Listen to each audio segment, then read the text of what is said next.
Citi Field in New York this afternoon. The Mets are scheduled to play the Arizona Diamondbacks. We're in a rain delay at the start of the game. It looks like there will be baseball today. There's lots of clearing behind the present front.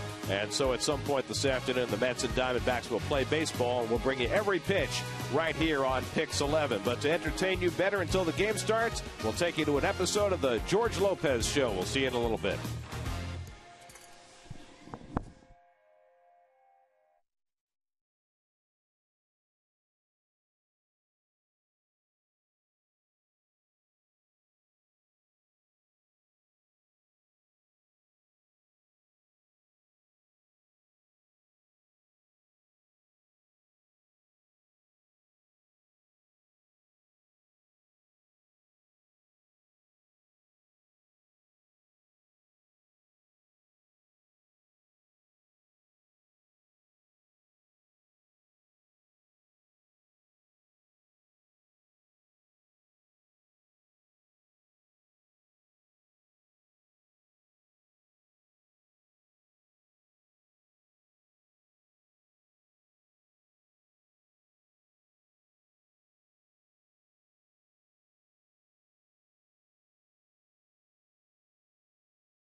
doing, waiting for over an hour to play baseball, but the rain has stopped in New York, and the Mets and Diamondbacks are going to be getting it on for Game 2 of their series.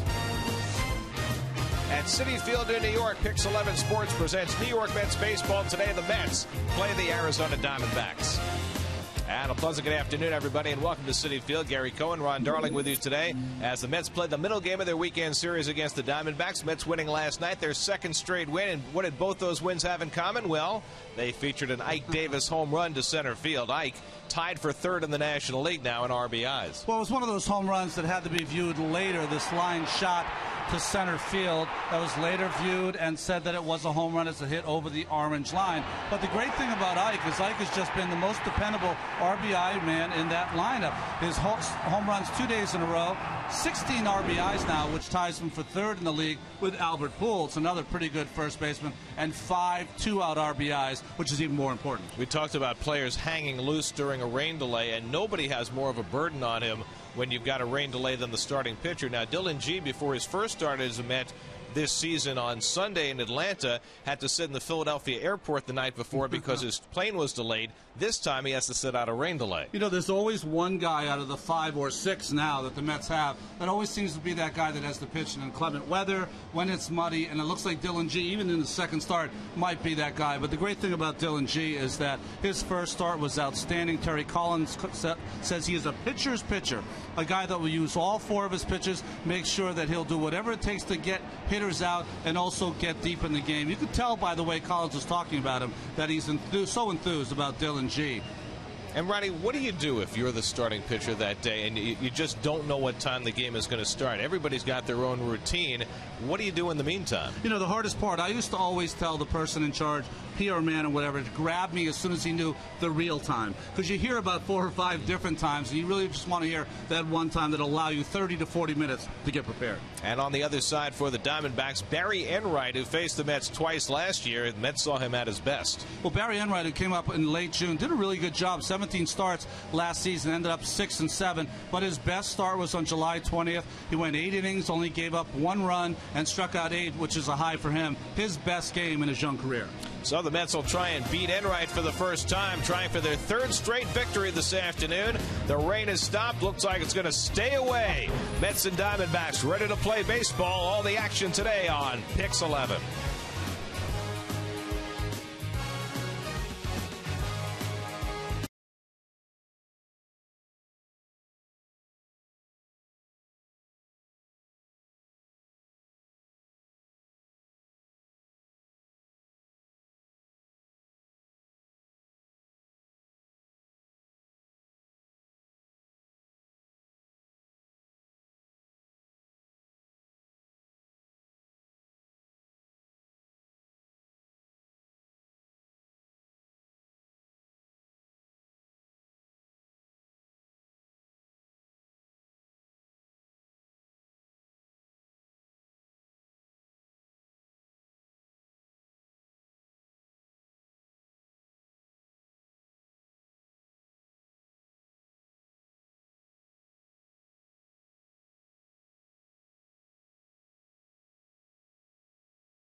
Audi, truth in engineering. By Capital One Bank, what's in your wallet? By Chevrolet, visit your local Chevy dealers or ChevyOffers.com. By McDonald's, stop by McDonald's today for some juicy, tender chicken McNuggets. By Toyota, Toyota offers fuel efficiency you'll love, only better. And by Wells Fargo, Wachovia is now Wells Fargo in the tri-state area. Take the Mets with you wherever you go this season. Subscribe to MLB.tv today to see every Mets game live or on demand on your computer and your favorite devices. Visit Mets.com to order and get more details. MLB.tv, baseball everywhere. Who's Hot is brought to you by McDonald's. Matt Kemp with a walk-off home run yesterday or 2 days ago for the Dodgers. He has been tearing it up after an offseason last year. We already saw Troy Tulowitzki's act here at Citi Field. The Rockies are now 13-6, and Josh Johnson off to a spectacular start for the Florida Marlins. And while Johnson has been front and center among pitchers in the National League, last night was a huge night for pitchers in the Mets division, including Mike Pelfrey. He had 4 spectacular performances. Well, Anibal Sanchez had a no-hitter through 8 innings, lost it in the 9th inning. You look at Cole Hamels had a brilliant game out in his hometown in San Diego. So really all those young pitchers in the league are starting to come around. And Pelfrey with that four-seamer, he's deciding to go with those fly balls, and it really worked last night. But Tulowitzki continues to stay hot. And you look at Matt Kemp, to me, is an interesting guy. He's a guy that, dating a pop singer and all the trappings that you can get in Los Angeles. I think this year he's trying to concentrate on, shocking, baseball. And, boy, he has as much talent as anyone in the game. Flip it over to the American League East, and this afternoon, Jose Bautista with 2 more home runs for the Toronto Blue Jays. He hit one last night as well. Bautista already has 7 home runs, going a long way here in April toward proving last year was no fluke. 2 today. Last night he had a home run, a triple, and a double. He's driving in runs. And remember, he's changed positions. He's gone from third base out to the outfield. So you're right, trying to prove that those 53 home runs, I believe, last year was not a fluke. And, it just seems in Toronto, maybe that's the new Colorado, they need to get a humidor in there because the balls are flying. Meanwhile, a lot of discussion around baseball the last 48 hours about Bud Selig saying it looks like we're going to have an additional playoff team starting in 2012. And I'm a purist, but I think this is a good idea. I was a purist when they started the wild card in the beginning, and I said that's going to be a bad idea. I was completely wrong. I think that the more teams you include down the line, the more great things are going to happen. Even if they don't make the playoffs, it's going to be a lot of interesting trades late, and that might benefit the Mets. And the other great thing about this is it gives the teams incentive to play for division titles down the stretch, even if they're already in the postseason. And that's the best thing, because if they get the division title, they're going to be rewarded. So the Mets getting set for the second game of their series with Arizona. Dylan G preparing for his second start this season as a Met. It's dry, and we're ready to go. First pitch coming up from Citi Field.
Jeep. Watch the Pix 11 morning news all this week as 4 finalists navigate New York to win a 2011 Jeep Compass 4x4.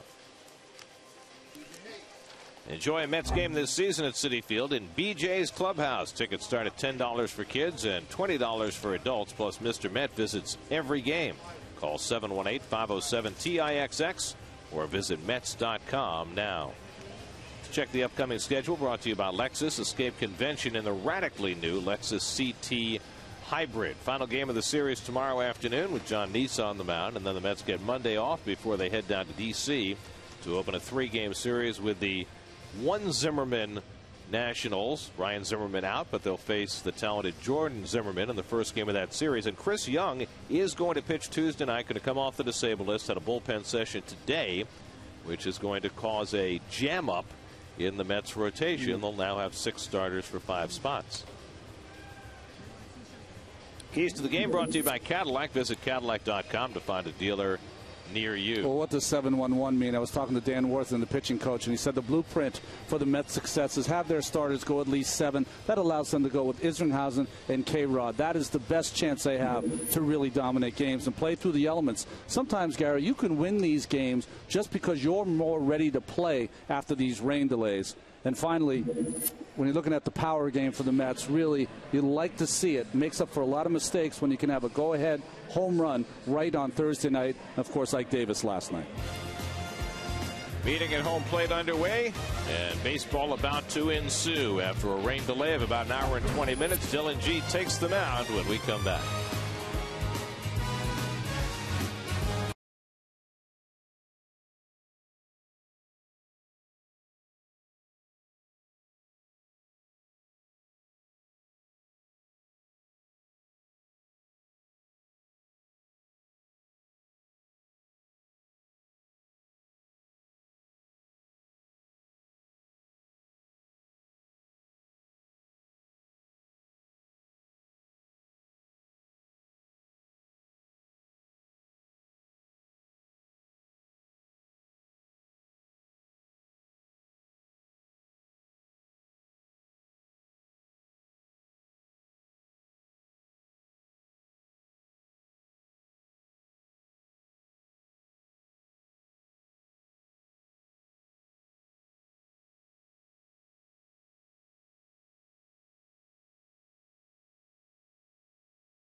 I can visit VWDealer.com. Starting lineups brought to you by the Jeep brand. We don't just make SUVs, we make history. The Diamondbacks held to 1 run and 5 hits last night. They'll go with a slightly different lineup tonight. Juan Miranda gets the start at first base. Ryan Roberts was not in the initial lineup, but he gets slotted in there as Melvin Moore is scratched. It is Bark in the Park day here at Citi Field, and so that young bulldog decided to throw out the first pitch. Is there a Yale football game coming up or what? Handsome Dan. I was thinking Uga. There you go.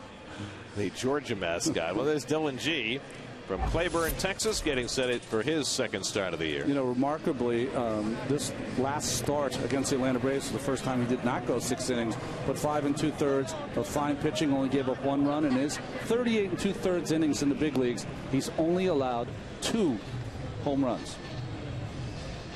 And look at the defense is brought to you by Volvo. Volvo for life. Bay Pridey gets his second start in center field, looking for his first hit.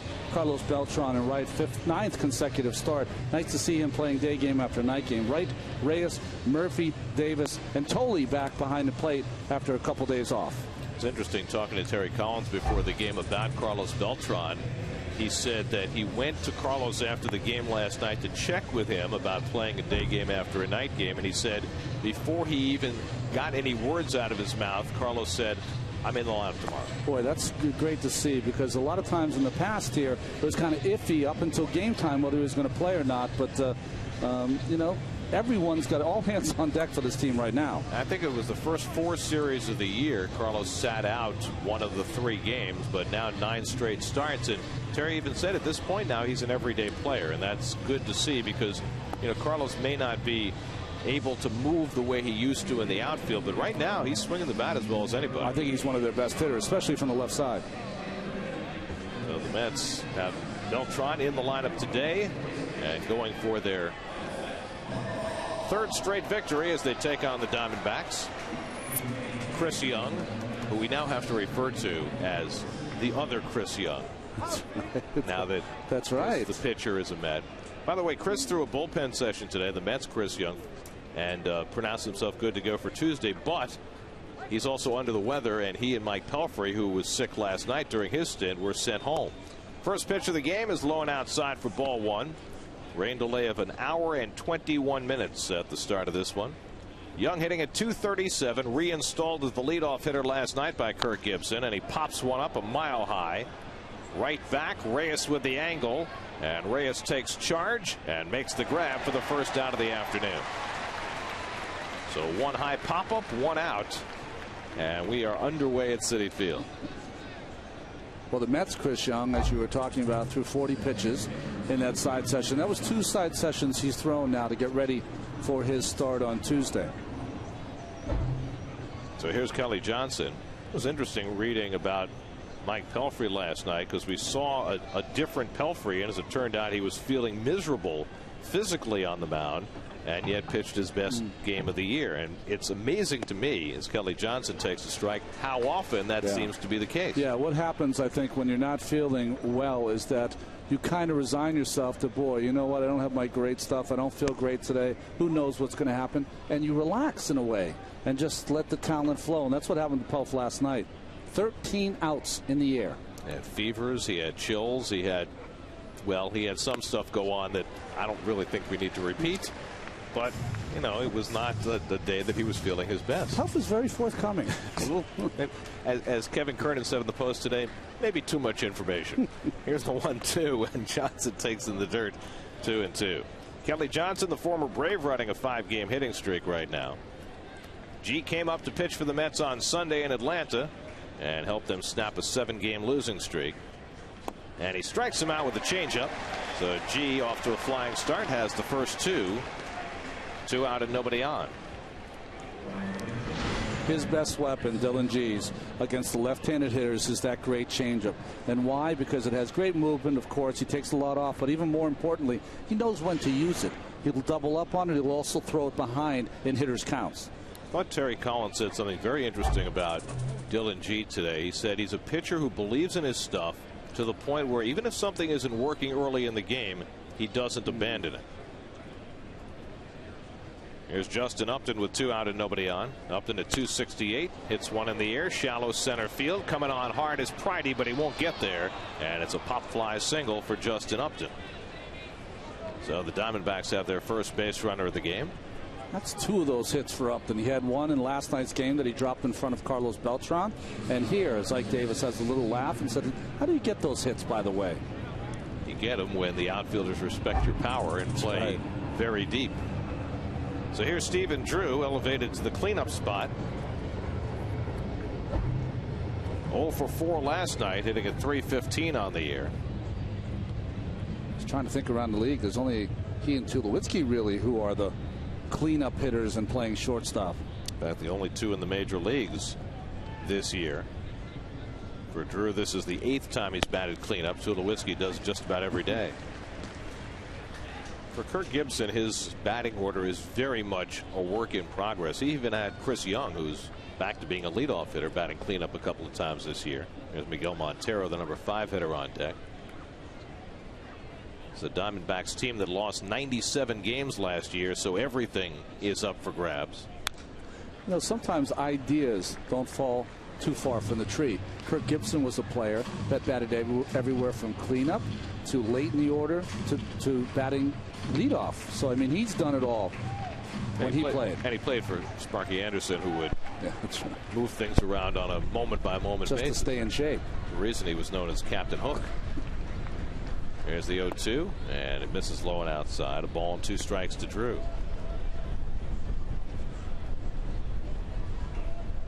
It's a little cool in the ballpark. A little bit of haze hanging around, but no rain after it poured this morning in New York. And if you dressed for the weather, it's a nice day to be out and watch a game. Not too much wind, which certainly was a huge factor here the other night. You know, it was interesting. I woke up early this morning around 4 a.m. and it was pouring out. And you usually don't see in New York rain from 4 o'clock to what? Just about 2 o'clock this afternoon. Well, the grounds crew did a great job with the field. They pulled the tarp at about 12:30. Upton runs, hit hard and onto the glove of Davis and down the line. Upton can fly. He heads for third. He should be able to score easily. Waved home. He'll come in to score. Heading for third now is Drew. And the relay throw by Murphy hits the runner. Retrieved by Wright. And Drew stops at third with an RBI triple. And the Diamondbacks have a 1-0 lead. Drew hit a shot, and it just got under the glove of Ike Davis. So it's kind of a do or die here for Ike. Pitch caught too much of the plate inside. Drew got on top of it. And watch how quickly this ball gets on Ike. And remember, maybe that ground a little wet. That ball skidded a little bit on Ike. He wasn't able to get that glove down. And Upton could not find the baseball. Remember, there's 2 outs. All you have to do is run. But he has such great talent that you can make up for any of those things when you're built like him. So Drew has his second triple, his 12th run batted into the year. The Diamondbacks post an early run. Now Miguel Montero, the number 5 hitter, and he takes a strike. So he's got to hold the guy on so he's close even with the bag. And see that ball just kind of skipped on him and beat him to the spot as he tried to predict where that ball would go and missed. G gets it in on the hands of Montero and gets ahead 0-2. Montero 0 for 4 last night, had reached base in 16 straight games before he had that streak ended in last night's game. 27-year-old catcher off to a terrific start this year at the plate, and has always swung the bat well against the Mets. 387 lifetime. So for the second straight night, the Diamondbacks get a triple in the first inning of the game. Last night it was Chris Young, but he got stranded at third, which was really Pelfrey's signature moment in the game. Gave up a triple and a walk to start the ball game, and then got through the inning without giving up a run. G not quite as fortunate. A bloop hit, and then the triple by Drew. 1-2 to Montero, and he dribbles one foul. You know, it's interesting when you watch the defense behind Dylan G. You can see the infield defense is definitely playing to pull. The outfield defense playing straight up or maybe even shading the other way, which tells you that when he hits the ball on the ground, the Mets' tendencies are for him to pull it. And in the air, it's always going to be towards center or the left side. We've seen Montero drive a lot of balls to left center field. He hooks this one, and Ike's no cones it for the final out. So Davis able to make that grab, saving a run as he robs Montero of a base hit. First run of the game brought to you by Chevrolet. Visit ChevyOffers.com. Stephen Drew triples home Justin Upton, and the Mets come to bat trailing 1-0.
brand. We don't just make SUVs, we make history.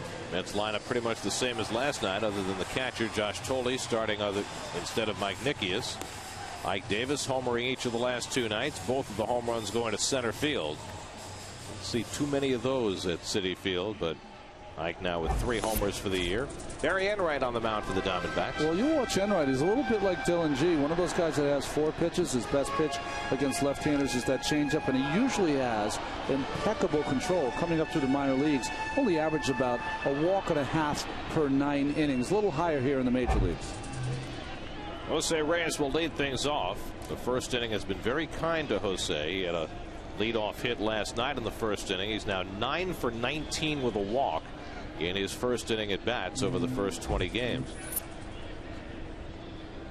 And he takes a strike from Enright. Jose now at .315 for the year, has 28 hits over the first 20 games of the year. Second highest 20-game total of his major league career, now in his 8th season. And the curveball sits high, 1-1. Reyes had 32 hits through the Mets' first 20 games in 2007. There's Daniel Murphy on deck, and then David Wright. And the fastball in tight, 2-1.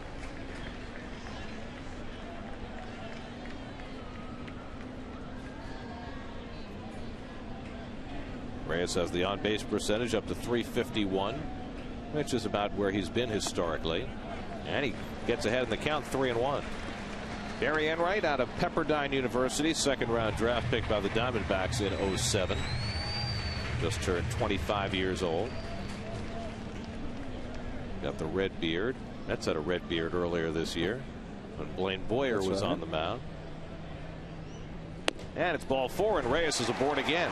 So his first inning successes continue. He's been on base half the time in these first inning at bats. Look at the defense, brought to you by Volvo. Volvo for life. Parra, who made some nice catches in yesterday's ball game. Chris Young in center. You can see 603 games. Upton and Wright. Roberts, Drew, Johnson, Miranda, Montero behind the plate. Miranda's new, ex-Yankee, and Roberts was not in the lineup. Melvin Mora was in the lineup, but maybe those 39-year-old legs and the kind of wet field. Morris had a bit of a sore foot, so he was a scratch. So here's Murphy, and Reyes back to the bag. Jose got caught stealing in the first inning last night. First time he's been caught this year. Murphy making his 8th start. Kind of a turning point game for the Mets lineup last night, in that Murphy got his first start against a left-handed pitcher. Went 1 for 4 in the game. And he takes the first pitch fastball for a strike. Murphy at .275 for the year, and looking more and more as though he's going to be at least the prominent, if not everyday, second baseman for the Mets. David Wright waiting to hit next.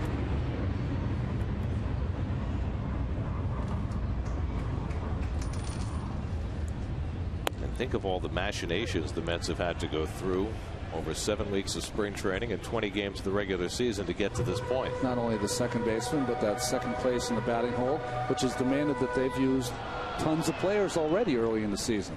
Well, Pagan was the guy Terry Collins figured was going to be the everyday number 2 hitter, but of course Angel has struggled, and now he's on the disabled list. Josh Tolley got a few starts in that number 2 hole, but now it appears to rest with Murphy, who has caught Terry's attention with his ability to work counts, spray the ball around, handle the bat.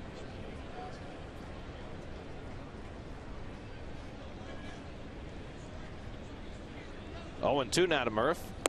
And he lays off a pitch just off the plate, 1-2. It was interesting. Terry Collins said that to me, that, and to us, that Daniel Murphy was a student of the game. I don't think he's really a student of the game yet, but I do believe he's a student of hitting. Absolutely. Well, he is a hitter first and foremost. See what the Mets have done in that 2-hole. And it's not an easy spot to be, because you want to be able to take pitches and let Reyes run, but sometimes Reyes doesn't run early in counts, and that gets you into a hole as a hitter, and you have to be willing to work out of that hole.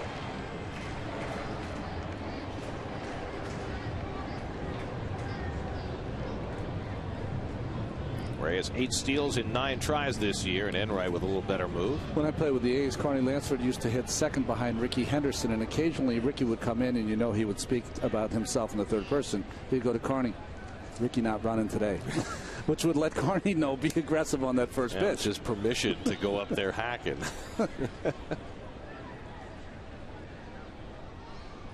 On 1 and 2, Murphy with the emergency hack fouls it off.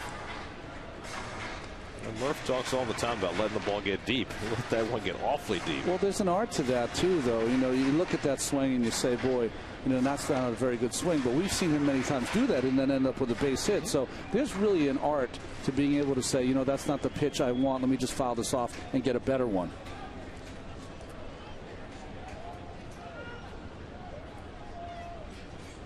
Now Montero setting up outside, and Murphy couldn't hack that one into the crowd and goes down for the first out. So Enright gets the best of Murphy for the first out. 1 out and 1 on. My generation of player that was able to do this the best, Murphy missing here, was Pete Rose, of course. That makes sense. Paul Molitor was a guy that you would throw just a god-awful pitch, pitcher's pitch. You go sit down. Well, he wasn't sitting down. He fouled it off until he got a better one. So now David, who went 0 for 2 last night but drew 2 walks and scored in front of Ike Davis's home run to give the Mets the lead in the 7th. David at .240 on the year, 3 homers, 11 RBIs. Enright beats him inside with a fastball, 0-1. Noticed something from Saunders last night and Enright already that first pitch. They are trying to really crowd right inside. Carlos Beltran bats cleanup. He stands on deck.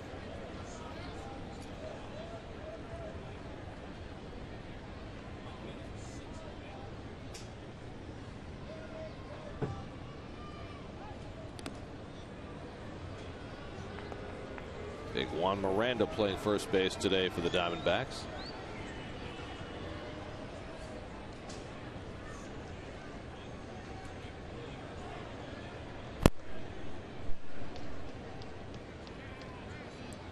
I think it's one of the most difficult things, Gary, about being a hitter is not only you have to recognize how guys are trying to get you out, but sometimes it's thematic. A new team comes in and their approach to you might be completely different than the team that came in before. And it seems to me like the Diamondbacks are going to try to pitch right inside hard.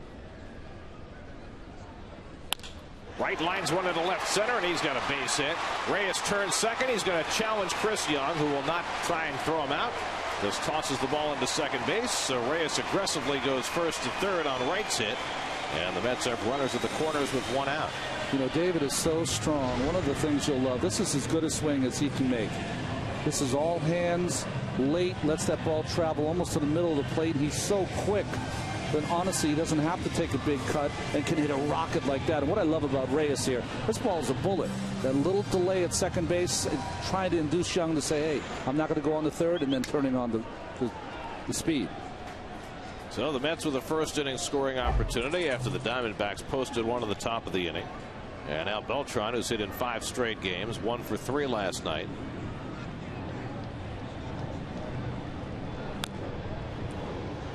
Nothing and 1 to Carlos. I used to watch this replay. When I saw it live there, it's as good a swing as Wright can have. When he looks at the tape and tries to decide what swing is the perfect swing for him, it doesn't get any better than that. Because if he uses that swing, he will hit enough home runs. Doesn't need to uppercut the ball in order to try and hit it out of the park. He'll hit 330 if he has a swing like that. Beltran has been swinging the bat very well, trying to get the run in from third, something the Mets have not done very well this year. As a team, the Mets have gotten a runner in from third with less than 2 out only 37% of the time. Ike Davis has been successful 6 of 11. The rest of the team, 9 for 30. What's that number supposed to be, about 45%? It'd be more like 55%. 55%? Yeah. Historically, it's been close to 59%, but those numbers are down a little bit this year. But 37 is not good. And Carlos takes the changeup off the plate, and it's 2-1. Jason Bay waiting on deck. Reyes at third and Wright at first with 1 out.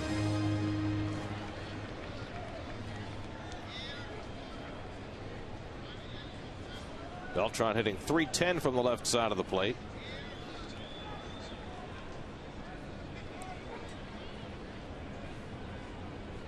And the curveball misses inside, and now it's 3-1. Well, not all at-bats are the same. The only thing that can hurt Carlos in this area here, strikeout, pop-up, or hitting the ball on the ground for a double play. Trying to find a pitch up in the strike zone that he can drive. Worst thing that happens, sac fly. Enright early on, no command of his secondary pitches, so you got to be sitting fastball here.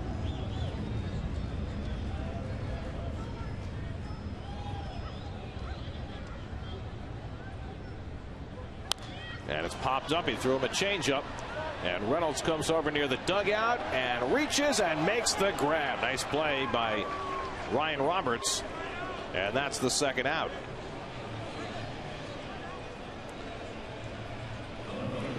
So Enright throwing the 3-1 changeup and gets a good result. So a beautiful play by Roberts, getting to the edge of that dugout, making the play, giving up his body to make that play for his pitcher. But outstanding by Enright, 3-1 pitch. And you're right, Gary. You would think 95% of the time you're going to get a fastball there, but he got a changeup right on the corner, right on the knees. That's a pitch you want to take, but Carlos couldn't. Too good of a pitch. So now 2 away. So those numbers just keep dropping. That's getting that runner in from third. Bay will try and pick up Beltran with 2 out. And takes a slider off the plate for ball 1. So Enright's throwing the kitchen sink here in the first inning. You know, some pitchers will hold a pitch in reserve for second time around the batting order. Enright has done nothing of the sort.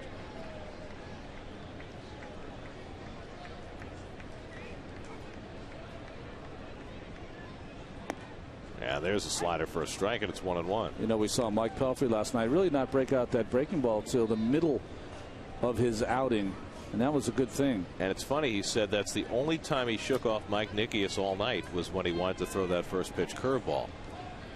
And he got a foul ball on that. Montero moving inside, and Bay takes that fastball in tight. 2-1. Jason playing his third game since coming back from the strained rib cage muscle. He came back, and the night he did, Angel Pagan strained his rib cage muscle, and then last night in his rehab assignment, Ronnie Polino left with a tight oblique. It's an amazing thing. An injury that 20 years ago didn't exist, and now every team's got 5 of them. We're going to have to get a new ab roller, Gary. Let's change the old one. Maybe some more trunk twists. Jumping jack. Something Jack LaLanne like, maybe. And Jack LaLanne never had strained obliques. That's right. And he, you know, he lived till he was 90. Never had to hit a hook either.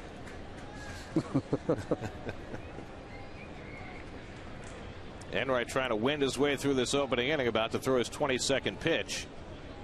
2-2 to Bay.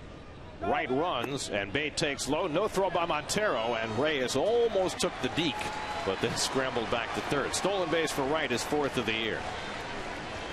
Well, they always call this the Gary Carter deke, because he's looking at it, thinking of going, but the problem is that Ryan Roberts, the third baseman, never really came into play there. No place for Montero to throw. So with Ike Davis standing on deck, 2 in scoring position for Bay, a 3-2 count, and Enright's going to work out of the windup. And Reyes fakes down the line trying to draw the balk, and Enright calmly steps off. Enright doesn't like what Reyes just did, but you know what? If he's in his head, he's in his head. It's worked for him before. Worked against Brett Myers in Philadelphia a few years ago, drawing a balk. 3-2 to Bay. Hit toward the middle, base hit. In comes Reyes. Wright is right behind him. Jason Bay with a 2-out, 2-run single, and the Mets go up 2-1. First 2 runs batted into the year for Jason Bay. Big stolen base by David Wright, gets that second run in. And the thing you got to love about Jason Bay, not trying to do too much. We've seen a lot of balls in last year pulled, hit in the air. This time just working the ball back up the middle, which he did so well in spring training. Ground ball middle's all you need. A couple RBIs. And that was not a bad 3-2 slider from Enright. So 2 runs are in. Mets up 2-1. Now Ike Davis Tied for third in the National League now with 16 RBIs, and he takes a changeup for ball one. Even better, the response, Gary. Immediate response. You give up a run, you come right back. Well, Reyes drew the leadoff walk to set the inning in motion, right with the base hit, and then after Beltran couldn't get the run in, Bay drove home two. 25th pitch of the inning coming up for Enright, and the curveball drops in for a strike, 1-1. These 2 out RBIs are backbreakers for pitchers. Ike knows a lot about that. He has 5 of them this season. Josh Tolle, 7th in the order, waiting on deck.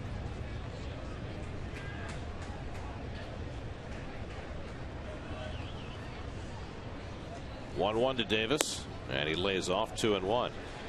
With his 2 home runs to center field in the last 2 nights, Ike Davis has now hit 5 of them to center field at Citi Field. That's more than anybody else in the 2+ years that this ballpark has been open. David Wright has hit 4 of them. The former Diamondback Mark Reynolds, he had 4 of them. He did in a week. Here's the 2-1 hit up the middle, and Davis has a base hit. And so the Mets have 3 hits in the inning as Ike keeps it going. A couple of 2-out hits by Bay and Davis, and now Josh Tolle will bat with 2 men on. Well, Enright not fooling many people right now. Not throwing his fastball for strikes, so Ike staying back on that changeup, hitting it back through the box. Watch his changeup down and away. Not a bad pitch, but Ike was waiting for it. Another base hit. Coming into this game, Barry Enright had allowed first inning runs in only 3 of his 20 career starts, but the Mets have already hit him for a pair. And looking for more with Josh Tolle coming up. It's been a rough go for Tolle. 0 for his last 9, 6 for his last 36. He's been on the bench the last 2 nights with Mike Nickius getting the starts. And now comes up here with 2 out and 2 on. Against Enright, against whom Tolle homered last year. One of the few Mets with any success against Enright, who had 2 terrific starts against New York. Pitched to a 1.93 ERA in those 2 games.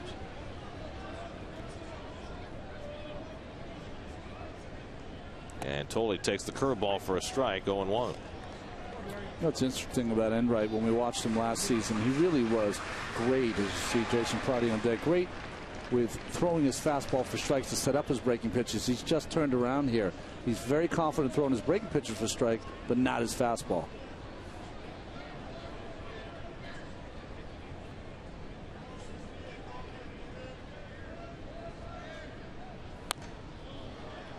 What 0-2 now to Tolle.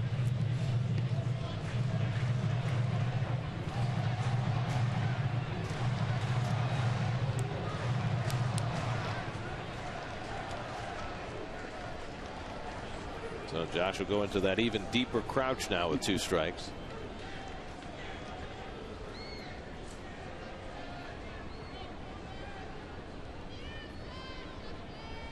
And he slaps one the other way into foul ground, and Roberts runs it down to end the inning. But the Mets cash 2 in the bottom of the first.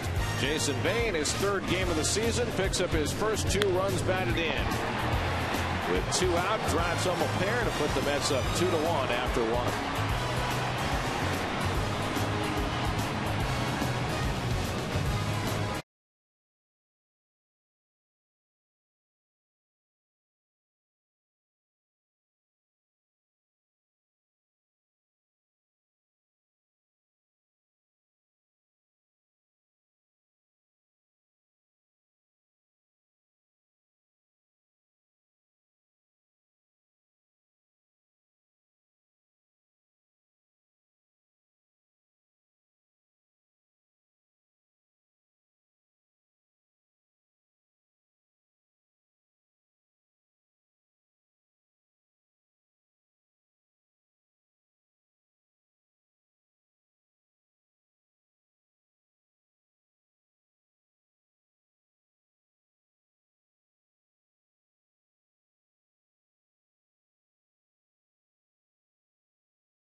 first inning, but the Mets got him 2 in the bottom, so he's in front 2-1.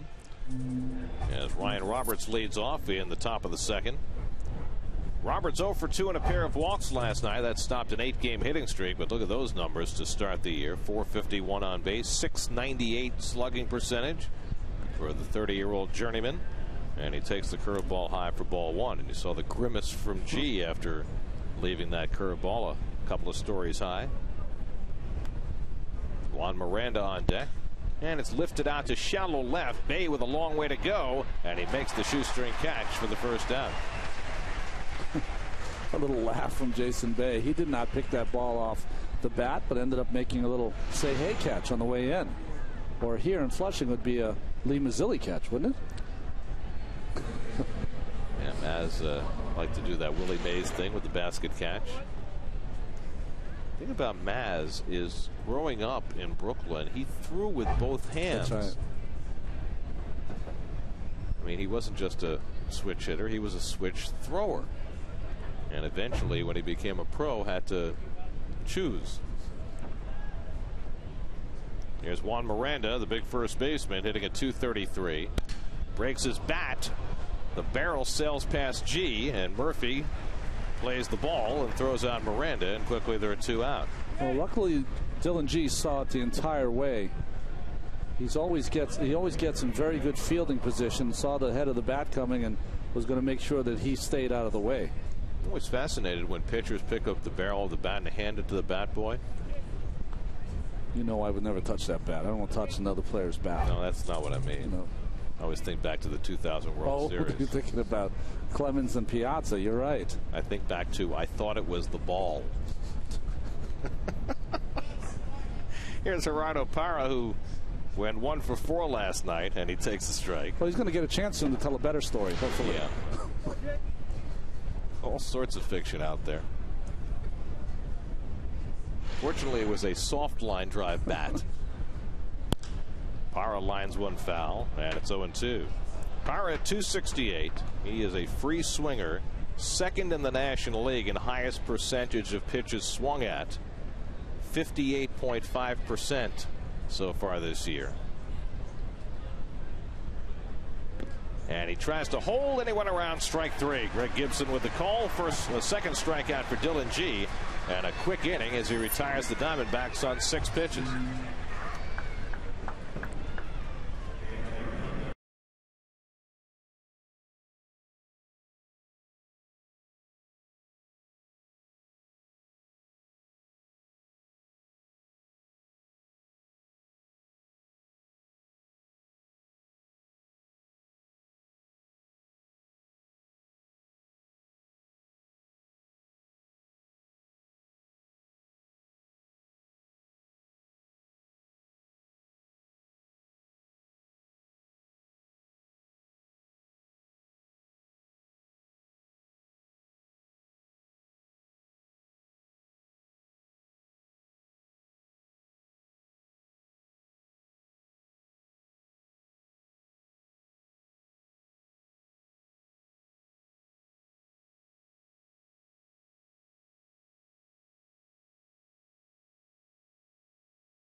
And the number 8 hitter Jason Pridey leads off against Barry Enright. Pridey's still looking for his first big league hit. He returned to the major leagues last night to take Angel Pagan's spot in center field. Went 0 for 3. He's now 0 for 7 in his major league career. Had cups of coffee with the Twins in 08 and 09. Mets picked him up on waivers last season. Was in spring training last year, but was hurt a good portion of the year with a hamstring injury. And before last night, the only time Jason Pridey had seen Citi Field was to go get his hamstring worked on last year. So last night was the first time he actually ran out into the vast expanse of the Citi Field outfield. Hooks one foul. You know, Terry Collins was talking about that vast expanse when he was talking about Jason Bay. Jason Bay came after his first game in the first couple of innings and said to Terry Collins, he goes, boy, I forget how big it is out there. It is big, and Pridey got tested very quickly. First batter of the game, Chris Young, hit one up the gap for a triple. 1-2 now to Pridey. But he was brought here for his defense, which has been a source of concern for the Mets this year in the outfield. Although having Bay back provides some stability. Curve hicked into right field for a base hit, and Jason Pridey has his first major league hit. It took him nearly 3 years from his first big league at bat to get it, but Pridey finally gets the first one on the board, and they'll take that ball out of play. Once somebody realizes. Well, hopefully someone will realize. Right now the ball's in Barry Enright's hand, and now somebody notifies him. Enright almost threw it into his own dugout. There we go. Well, they would have been nice enough to return it, I'm sure. So the bat boy has possession of it, and he'll pass it over to Michael Herbst, the assistant trainer who takes care of such matters. Now Dylan G up there to bunt and fouls it off.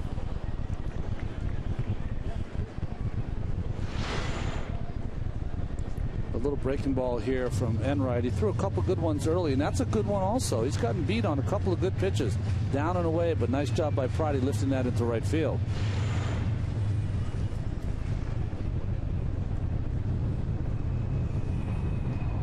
And there's Michael Herbst with the baseball, and he'll put it away for safekeeping. He has handled more mementos than anybody connected with the Mets. Montero fields the bunt. Nice job by G. 2-4 on the sacrifice, moving Pridey to second. Boy, Dylan G does all the little things well, doesn't he? Fields his position, knows how to handle the bat. So now the Mets have a runner in scoring position with one out, and Jose Reyes, who walked and scored in the opening inning. 15 runs scored now for Reyes.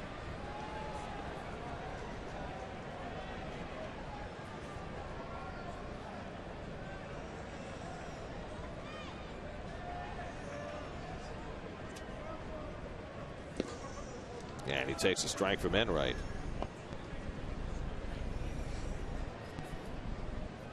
Daniel Murphy hitting second in the order, waiting. It's been the one piece of Reyes' game that has not kicked in this year. He's just 2 for 19 with runners in scoring position. Generally a pretty good RBI guy out of the leadoff spot when he's healthy.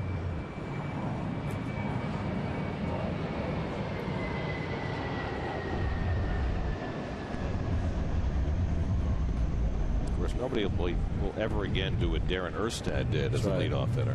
102 RBIs or something. Look at the defense in the outfield. Unlike the Mets that play very deep, this Arizona team challenging these Mets hitters. They're playing pretty shallow against Reyes, who has some power.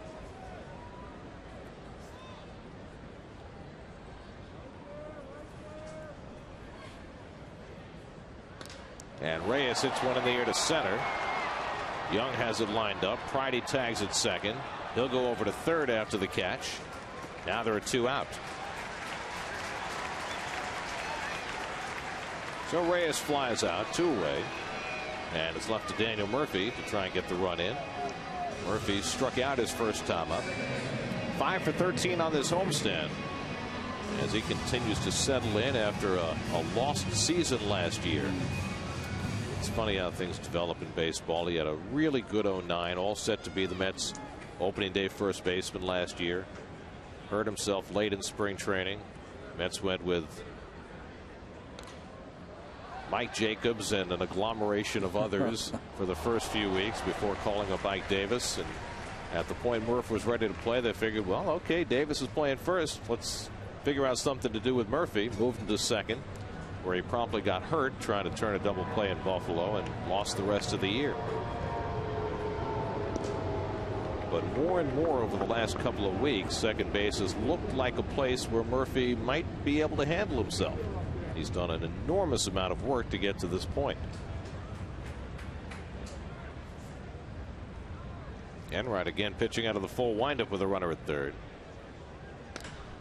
And it's struck to shortstop where Stephen Drew's in front of it. And that retires the side. Mets get a leadoff hit and strand Pridey at third. Jason Pridey's first big league hit. We got some grandstand outfielders. That's a pretty play with the bare hand. 2-1 New York.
Third inning, 2-1 New York. Barry Enright, the Arizona pitcher, leads off against Dylan G. Enright 0 for 5 this year, but he's a pretty good hitter. 211 lifetime. Anytime you got a 2 at the beginning of a pitcher's batting average, that's better than your average pitcher. Well, he hit 242 last year for the Arizona Diamondbacks. Had 6 RBIs also with a double. Bounces one behind the bag at third. Nice pickup by Wright, and the strong throw on target. One away. So G's retired 5 in a row since the Stephen Drew triple in the first inning. That was a really nice play by David. Watch his backhand. Keeps that glove low and then works it up. Can't go the other way. He can't start high and go down. He works it low and then lifts the glove up with that high bounce. Gets rid of it quickly because he's got Ike over there. So one out. Here's Chris Young, who popped up to shortstop his first time up. Just one hit in his last 14 at bats. That was the triple last night. He takes a Dylan G curveball for a strike. You know, it's interesting to me sometimes how young players are influenced by other players, even at a very young age. I was talking to Dylan G the other day, and he grew up in a little town called Cleburne, Texas. It's about a half an hour south of Fort Worth, so it's part of the Dallas Metroplex. And so he grew up a Texas Rangers fan, and I said, well, who was your guy growing up? He said, Nolan Ryan, of course. He said he was actually at Nolan Ryan's 7th and final no-hitter. He was 5 years old at the time. Wow. In 1991, when Nolan threw his 5th no-hitter. And he remembers bits and pieces of it, but more importantly, he said, I may not pitch like Nolan Ryan, but I try and conduct myself like Nolan Ryan in terms of his work ethic and the way he carries himself. Popped up by Chris Young, and totally back. Watches it sail out of play. Well, that's pretty impressive. Look at that. Lowest ERA through his first 6 career starts as a Met. Dylan G has outdone Seaver and Darling. No matter how fast I run, I can never get away from me. That's what I'm thinking when I'm looking at this stuff. Hey, that's good, though. It's nice. That's pretty good company for you to be in. Exactly. Right? Are you kidding me? And he held the swing in time, 3-2. Here's what I know. Anytime they mention the same company as Seaver or Gooden, right, which, you know, you're always right there next to them, that's pretty good. Usually it's for my appreciation of red wine, maybe, but. Another chance for David Wright. Spins around, fires, and gets the Speedy Young for the second out. Nice play by David Wright, 2 away.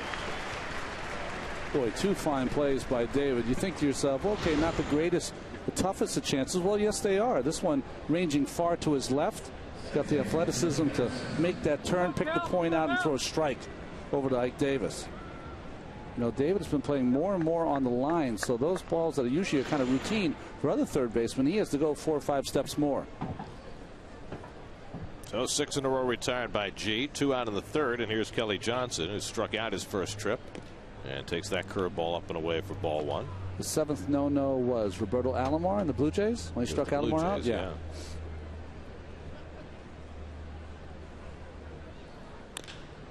And it's rolled out to Daniel Murphy. So Dylan G gets three ground balls, 3 outs.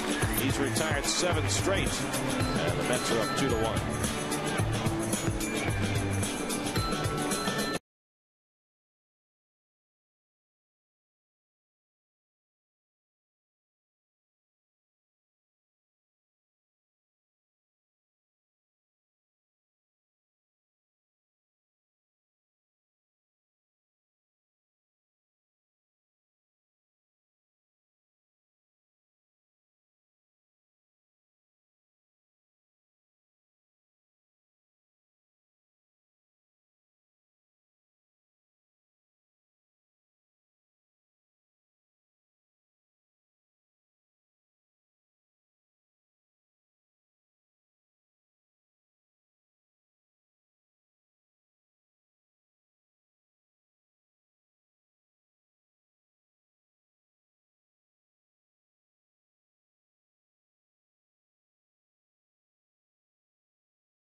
To you by Volkswagen and the Going Gone event. Great deals are here, but not for long. Visit VWDealer.com.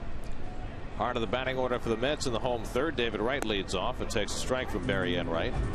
Wright was right in the middle of the Mets' 2-run first inning. Single to left center, stole base, and scored the second run. Both of them driven in by Jason Bay. And a check swing off Enright. Scrambles after it. And has time to throw out Wright. 1 away. Last night we saw an Arizona pitcher, Juan Gutierrez, flub a ground ball that led to 2 Met runs. And Enright on what looked like an easy comebacker had to go off his foot. You know, you say to yourself, that looks so silly. Why doesn't a pitcher make that play easy? What happens sometimes when it comes off the bat, Gary, is you anticipate that ball being hit a little harder than it was. And I think that's what happened to Enright there. But good recovery. So 1 out and nobody on. Now Beltran, who fouled out his first time, and takes ball 1. Carlos will turn 34 years of age tomorrow.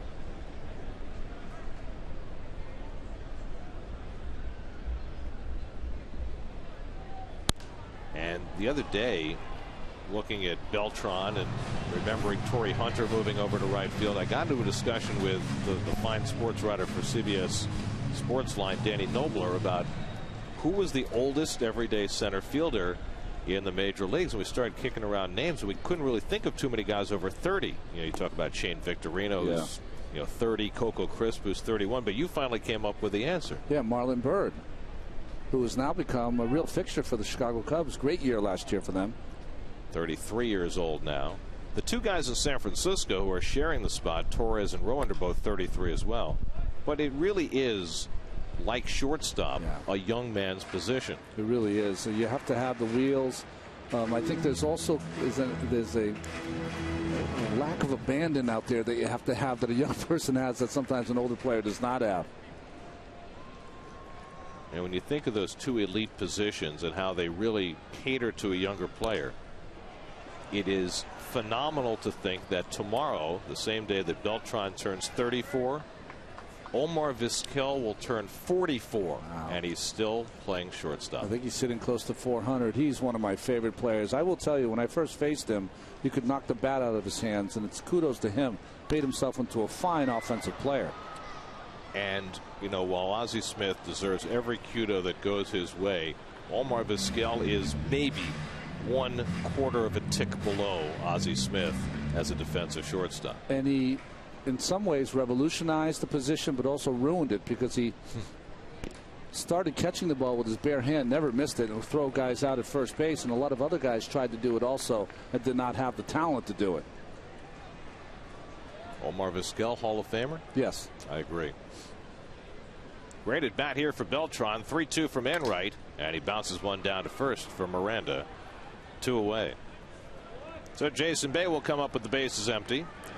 Dr. Steve is on a mission to help you live a happier, healthier life. Feel inspired, feel connected, feel better with Dr. Steve. Sunday mornings at 11 on Pix 11. You know, we never got to watch them every day together, but when Omar Vizquel and Robbie Alomar played together in Cleveland, that might have been as good a pairing up the middle defensively as has ever been seen. Jason Bay hits one well out to right center field. Back goes Upton onto the warning track near the wall. It's out of here! Jason Bay with his first home run of the season. His third RBI of the day, and it's 3-1 New York.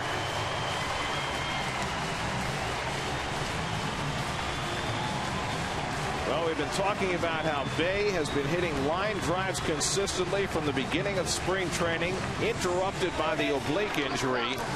But this one got up in the air, and boy, did it carry to the opposite field. Well, some players are game changers. Jason Bay for this New York Met team is a lineup changer and is a team changer. It just changes the whole matchup for a pitcher. A guy with 30 or more home runs, 4 out of 5 seasons before last year when he was held to 6 in a little over half a year. And you just know that the 6 was an aberration. Well, just like the 10 was an aberration for Wright before his big year last year. I think there's a natural feeling that when you first come here and the ball doesn't go out of the ballpark, especially for Bay and Wright, who both have great power to right field, let a top hand come over the baseball. They can still hit him out to right field. They have that kind of power. That's a very big part of the ballpark where Jason Bay just hit that home run into the visitors' bullpen. How about this little outburst of power? Nickius and Wright, and Davis a couple nights in a row. And here with Bay. 3-1 to Aiku at a base hit his first time up. So Jason Bay returned to the lineup on Thursday night. The Mets were mired in a funk where they had lost 9 out of 10. They've won 2 in a row and trying to make it 3 today. And Davis hits one deep to right. Forget it. That is long gone, way up in the Pepsi porch. Bay and Davis go back to back. I crushes one for the 3rd straight game, and it's 4-1 New York.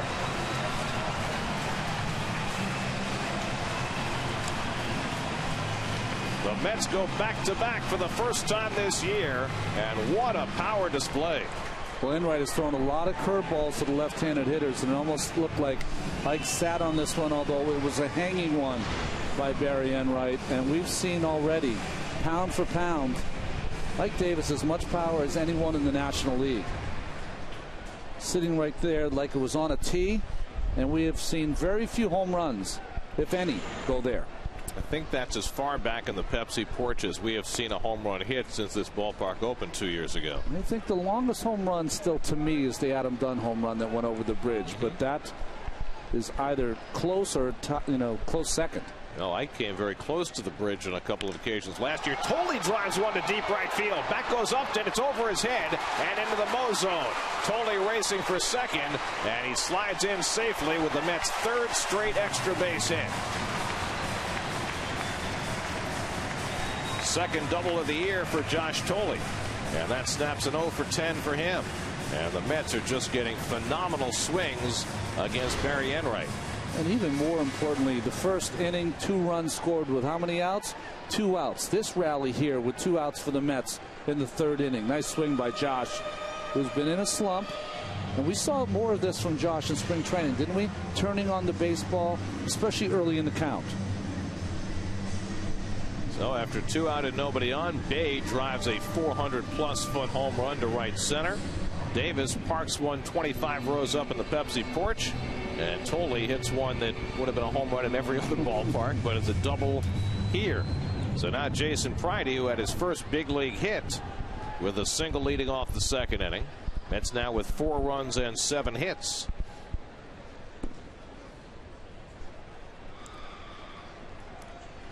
You know, if you're going to pull the ball that far, as Tolley did with that double, you've got to get that bat in front of the plate, and he did. There's all that power, those legs behind that baseball. Pridey hits one past the mound, and Drew comes in to glove it and throws him out to end the inning. But the Mets put together their first back-to-back home runs of the year, and they were both impressive. Jason Bay got it started, his first home run of the season. And then Ike Davis homering for the 3rd straight day, his 4th of the year, and the Mets lead 4-1 after 3.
Bombs to Bay and Davis in that 3rd inning, and he sits and reflects as Dylan G goes back to the mound now with a 4-1 lead to take on the heart of the Arizona batting order, Upton, Drew, and Montero. So you think it's hard to hit home runs at Citi Field, right? The Mets have hit 17 home runs this year. They've played 9 games on the road where they've hit 4 home runs. This is their 12th game at home. They've hit 13 home runs. Maybe it's not so hard.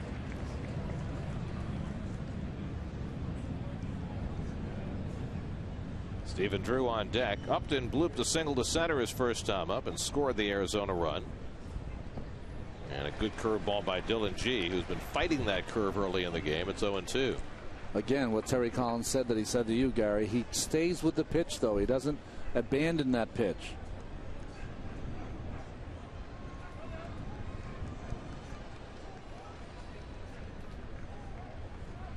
Well, with Mike Pelfrey contributing the kind of effort that he did last night, and Chris Young throwing an effective bullpen today and now penciled in for Tuesday night's start in Washington, And Dylan G so far effective in his second start of the year.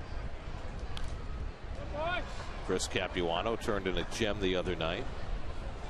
What's going to happen the next time through the rotation? Who is going to get bumped when you now have 6 starters for 5 spots? Well, this is my feeling. If you look at the 3 people, if you're going to say to me that it's Young, Pelfrey, and G that are kind of in the equation, okay? Let's just take those guys because they're a group. Swing and a miss, and Upton is down on strikes. That's the 3rd for G. The only person out of those 3 that could pitch as a long reliever out of the bullpen would be Dylan G. So, you know, with his ability to do other things, it might cost him a spot in the rotation because you never would put Pelfrey out there, and you never could put Young out there because you wouldn't know how long it would take him to get loose. But Dylan G, to me, belongs in this league, not in in Buffalo. Of course, then you have Neese and Dickey, who you figure are not going anywhere from the starting rotation. Stephen Drew tripled down the right field line to drive in a run his first time up. Since then, G's retired 8 in a row. Well, the Mets starting pitching has been moving in a positive direction over the last few days. In fact, the Mets as an entire pitching staff were dead last in ERA only about 4 or 5 days ago, but then R.A. Dickey turned in 8 solid innings and a loss. Capuano turned in 7 terrific innings night before last, and Pelfrey did the same last night. And when your starters are going 7 and 8 innings, it means that your relief pitchers are pitching in the correct spots. Correct spots, and they also only have to get a minimum of outs. You don't have guys going 4 and 5 outs. And that curveball sits high, 3-1. Well, G so far in his first couple of starts, and even last year, one thing, he tends to get underneath that curveball. What does that mean? He gets his hand underneath the breaking ball. He's got to get on top of it. In foul ground, and Wright gives a look, but that's out of play. 3-2. But I mean, I said this in spring training. I believe Dylan G belongs in the major leagues, and I know your thinking has to be when they sent him down that, hey, here's a kid who had a great year last year, but we have to keep him down there just in case someone gets hurt. You know, if Chris Young, who's had some injuries, you had Chris Capuano, who's had some injuries. Ball 4, and Drew is on with a walk. First one given up by G after he retired 8 in a row. And now Miguel Montero, who lined out to Ike Davis's first time up. You look at the Adorama freeze frame. Show us your favorite Mets photo at Pix11.com for your chance to win a 50-inch HD TV from Adorama, more than a camera store. Nice by Ike. Windex.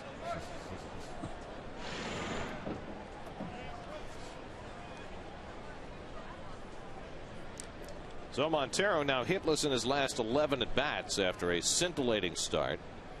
1 out and 1 on, and he fouls it off. And what makes it fascinating, G's emergence and the fact that the Mets rotation seems to be rounding into some degree of form, is that all of a sudden what has been a weakness coming into the season has the potential to become an enormous strength even by mid-season this year, when you think about the possible return of Johan Santana, when you think about the start that Henry Mejia is off to in Buffalo. And I know that it's very, very early in his professional career, but the start that Matt Harvey has gotten off to in St. Lucie is spectacular. He hasn't given up a run. One unearned run in 4 starts. What, 44 punch-outs in 27 innings, something like that. I think he's ready for a promotion. And I bet once the weather warms up, they probably will send him up to Binghamton, or maybe even Buffalo. And then you might also throw into that mix Brad Holmes, who's gotten off to a great start too. 3 starts, I believe his ERA is .50. So all of a sudden there might be a lot of options for this team as far as starting pitching is concerned. And you know, every team needs more than 5 to get through a season. The Mets have already gone to 6. Matt Harvey, last year's #1 draft pick, who did not make his professional debut until this season at St. Lucie, and well, how much better can you do than a career ERA of 0? I thought it was 27 innings, but 27 punch-outs for Harvey. Nice. In 22 innings, only 8 walks, and they say he's got electric stuff. So a 96 with a terrific slider. 2-2 to Montero, and he bounces one to the right side. Murphy has it go under his glove, trying to make the turn before he caught the ball. And that's a mistake of inexperience for Murphy, who should have been going to first base all the way, but was thinking second. Well, these are the little nuances when you see them work on infield before the game. You also have to know what the score is. The score is 4-1. Forget about turning and making the great play. Get in front of that baseball and get yourself an out. Then you got 2 outs, a runner on second, a chance for G to get out of it. Now, possibility of a big inning. Those are the little, nuances of playing second base that Murphy's going to have to learn on the run. So it's an error charge to Murphy, the Mets' first of the game. Only their 12th error. This is their 21st game. But now 2 men aboard, so the tying run comes to bat with Ryan Roberts, who already has 4 home runs this year. So that play can change things in a hurry as G tries to settle back in. Roberts flied to left his first time up. And the curveball popped up. Ike going back, tough play for him. Murphy coming over, and Ike over the shoulder, can't make the catch. That is a very tough play for a first baseman. Has to act like a wide receiver. And he could see all the way how hard it was going to be for Ike to get any kind of angle. You know what's amazing about this baseball, and you can know it as long as you live, Gary, but this ball will always work away from you. You'll take a look up, and that ball looks like it's going to hit you in the head, and the next time you see it again, it's almost out of reach and just off the leather for Ike Davis. No error on the play. But the at-bat continues for Ryan Roberts with an 0-1 count.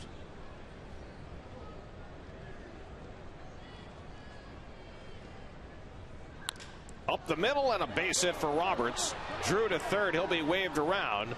It's an RBI single for Ryan Roberts, and it cuts the Mets' lead to 4-2. So a couple of miscues defensively. Roberts gets an extra opportunity and comes through with his 12th run batted in. Well, that's pretty good hitting by Roberts. That's a good sinker down and in that he fights off up the middle. And Drew, who G walked, comes in to score. A walk, an error, a play not made on a foul pop-up, and now an RBI single. So now the tying runs are on base in a 4-2 game. And here's Juan Miranda, who broke his bat and grounded out to Murphy his first time up.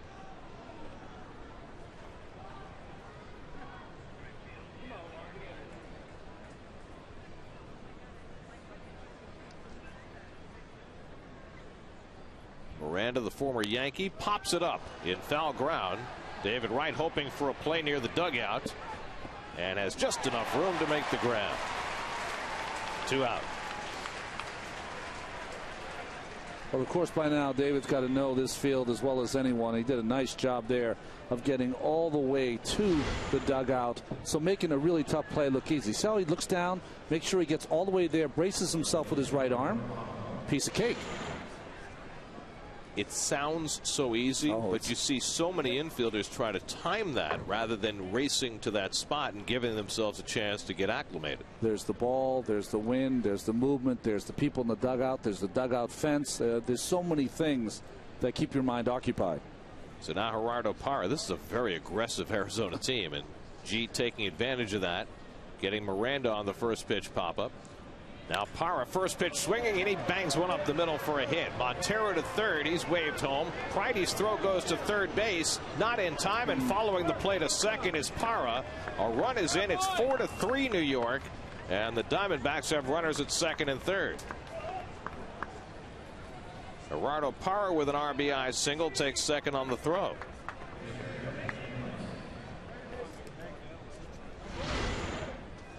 Well, you see this base hit that you said about being aggressive. First pitch fastball right down the middle by G, taken advantage of by Parra. Now, see, Pridey comes over. If you're going to come over to your left with that good speed, you got to make sure that you hit the cutoff man. But the problem for the Mets, if you watch this play, watch Reyes. He doesn't serve as the cutoff man. He goes to second base. That's the wrong play. He should be the cutoff man, and Murphy, who's at first base, should be at second. So you use Reyes to be the cutoff man. If he cuts that off, you can go right to Murphy at second base. Why was Murphy running to first base? Because he doesn't doesn't know where to go. That's the things you're going to have to deal with Murph as he tries to learn this position. Well, what do you think that he was thinking in going to cover first, that there might be a rundown? Well, no, I think that what Murph is trying to do is that he's going behind the runner and thinking to himself, you know what, if it gets in a rundown or someone gets the ball, Wright can come to me and I'll tag the guy out. Position is he goes to second, Ray is for the cutoff, and that way you cut that run. Well, you don't allow him to go to second base. Tying and go-ahead runs on base. Enright, who's not a bad hitter, takes a curveball outside, 1-1. Up the middle. So the inning breaking down for Dylan G after a one-out walk, the Murphy error, the Davis drop of a tough pop-up, and 2 run-scoring hits by Roberts and Parra. Enright grounded out to third his first time up, and fouls it back with a good cut, 1-2. For you young guys at home, the best way is to follow the baseball. The ball by Pridey is being thrown to third base. Where should that tug Murphy? It's got to tug him to second base. That's where the ball is going, to third. It should move him to second base. Just follow the ball. It'll always bring you to the right base. G with an out he absolutely has to get. Ahead on Enright, 1-2. And a good stop by Tolley. That saved the tying run from scoring. 2-2. Come on, stand it, Barry.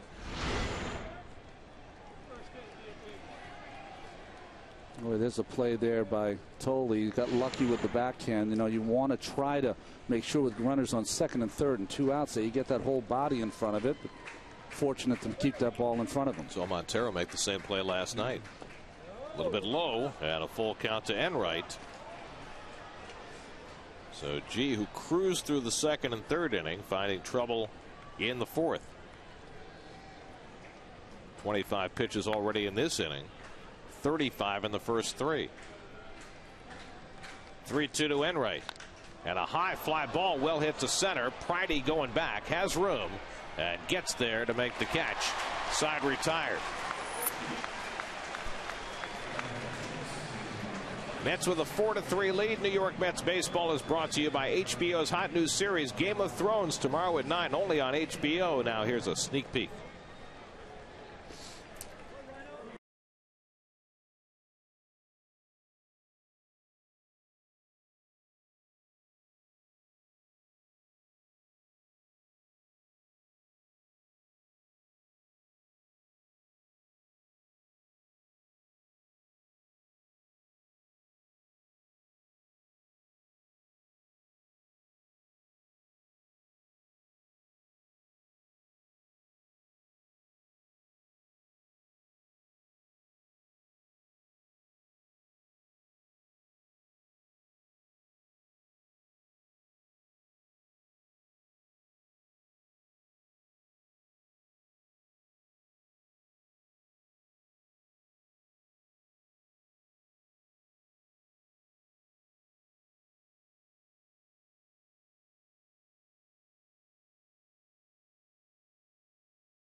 Look at this Diamondbacks team and a new regime. Kirk Gibson in his first full season. His bench coach is Alan Trammell. They were teammates on the '84 World Series team in Detroit. They've known each other for over 30 years. Matter of fact, when Alan Trammell was manager of the Tigers for 3 years, Kirk Gibson was his bench coach. So they certainly have a great relationship. And I talked to Trammell today about putting the stamp on this Diamondbacks organization going forward and some of the things that they're trying to teach and institute. He said, well, look, obviously, a lot of our basis is from Sparky Anderson. And, what he always told us is you play by the scoreboard. You're aggressive at certain points of the game, You're not so aggressive at certain points of the game. He said, and there's a lot to it, but I'll give you an example. You know, he liked to preach damage control. And you guys were talking about in the last inning with the Murphy play. He kind of looked like he wanted to turn 2 for getting the ball. He said, look, Sparky would always say, if you let up a run, just get the out. We want to limit the pitcher's pitches, all that stuff. So and play that way to the 6th inning. So a lot of smart baseball. Matter of fact, the Diamondbacks have done a lot of spring training things before games. They still do PFP before games. They do a lot of relay and bunt practice before games because Trammell said we're not good enough not to do that. We haven't proven ourselves yet. And how about this for a stamp, guys? You talked yesterday about Kirk Gibson and his great college football career. They watch tape like a football team. What they do when they do this a couple times a week, they get into a big room like they do on a football team. Gibson has the big screen. He puts up plays, different plays, whether it's a relay play or a rundown or whatever, some good, some bad. And, you know, he'll call a guy out in the middle of the room just like they do in football tape sessions. And Trammell said, you know what, it's a real neat, interesting way to everybody get on the same page, and it's a teaching tool. And so far, it's worked. Interesting. I've never heard that before in baseball. Guys? 2-2 to Dylan G, and he rockets one deep down the left field line. Foul. And G making a bid for his first big league home run. I think it's interesting because when you watch baseball today, and teams don't take infield practice before games, most teams need refresher courses. And they're not just a young team that's not been successful like the Diamondbacks, but most teams could use that kind of refresher. G hits one sharply, and it eats up Stephen Drew, and G is aboard. And Dylan G giving a great accounting of himself in that at bat. He gets credit for a base hit. Well, just a little hanging breaking ball by Barry Enright. Nice try by Drew. Tries to get as much of his body on the backhand behind that baseball, but took a little bad hop there at the end. You know, Gary, I think that guys come to the big leagues a little earlier now. You know, there's more emphasis on the offensive play. You know, I know Kevin's absolutely right. We come out here every day, and there's guys working on different fundamentals, especially in the infield and outfield. But, you know, you have to work on the right things also. Reyes 0 for 1 and a walk, bluffing the bunt. And it was interesting because Terry Collins was talking about this the other day. As you look at the Diamondbacks coaching staff and all the experience that they have, great major league success, maybe more than any coaching staff ever. But in the wake of the Mets' 5-13 start, there was a lot of conversation about all the mistakes that the Mets made early in the season. And Terry Collins was saying that after every game he thinks to himself, well, did we teach that in spring training? Did we spend enough time on it? And Terry related a very interesting story, he said, from his first year as a manager. He said he talked to a baseball guy who he really respected after his team made a particular mistake. And he said, tell me, how many times is the right number of times to emphasize a particular point? And the answer that he got back was one more. In other words, it's never enough. Montero picks it up, has no play, and Reyes has a bunt single. He deadened that ball beautifully, and by the time Montero picked it up, he knew he had no shot at Reyes, and the Mets have 2 men on. You know, Kevin talked about working on certain things, but, you know, the other thing you have to work on is using your noodle. Reyes was up this inning. You knew he had tried to bunt earlier. Kelly Johnson not being at second base on time is inexcusable to me. You've got to anticipate that. That play could happen. Miranda had to come in and try to protect against the bunt, and Johnson has to be there. Simple as that. So the Mets have 2 men on, and now Daniel Murphy, who struck out and grounded out, and the Diamondbacks looking for a bunt. Remember they were looking for a bunt with David Wright last night late in the game? I don't think Murphy's bunting either. And he takes a strike. I mean, this is scouting. I just don't understand this. Last night when David Wright came to bat in the 8th inning of the game, they were looking for David Wright to bunt, who has not had a sacrifice bunt in his entire career. And Murphy is no more bunting in this spot than David Wright was last night. And yet they're in at the corners. 1-1. Well, I don't understand it either. And I think maybe it's, you know, we've seen that they've had their pitchers throw out over to first many, many times. So maybe, you know, over coaching a little bit. Now after 2 pitches, the first baseman Miranda has backed up. And they appear convinced that Murph's not going to lay one down. He floats one out of the shallow left, and Drew goes out. Infield fly rule is called, and the batter is out. So Murphy retired, one away. And David Wright will come to bat. David is 1 for 2. Single, stole a base, scored a run in the first, and a comebacker in the third. But I think that what the story that Terry related is a good one. And the story is that you can never stop teaching the game, even if you have veteran players. Well, I think that, you can get to a position with Ike Davis, who has played in the infield his entire life, where he can say to Murph, hey, Murph, you have to come to your left. Make sure you come to me. Those are the kind of things that even as teammates you can help each other, because Murph is learning on the job. It's very difficult to learn at this level. And I know there's a perception sometimes that, it's hard to teach the modern athlete. But I think if you talk to most of these guys, you'll learn that most of them want to be coached. No, yeah, I disagree. I think they want to be led. They've always were taught since we're young people to be led by others. They want to hear people tell them where to play, how to do it. Murph is a guy that he'll work 25 hours to get it right. You just got to make sure you don't take anything for granted with him. Everything has to be told. David hits one hard to third, might be two. The turn by Kelly Johnson and a 5-4-3 double play gets Barry Enright through the bottom of the fourth. That's with 2 hits, leave 1. After 4, it's 4-3 New York.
One-minute rain delay at the start, but no bad weather since the game began.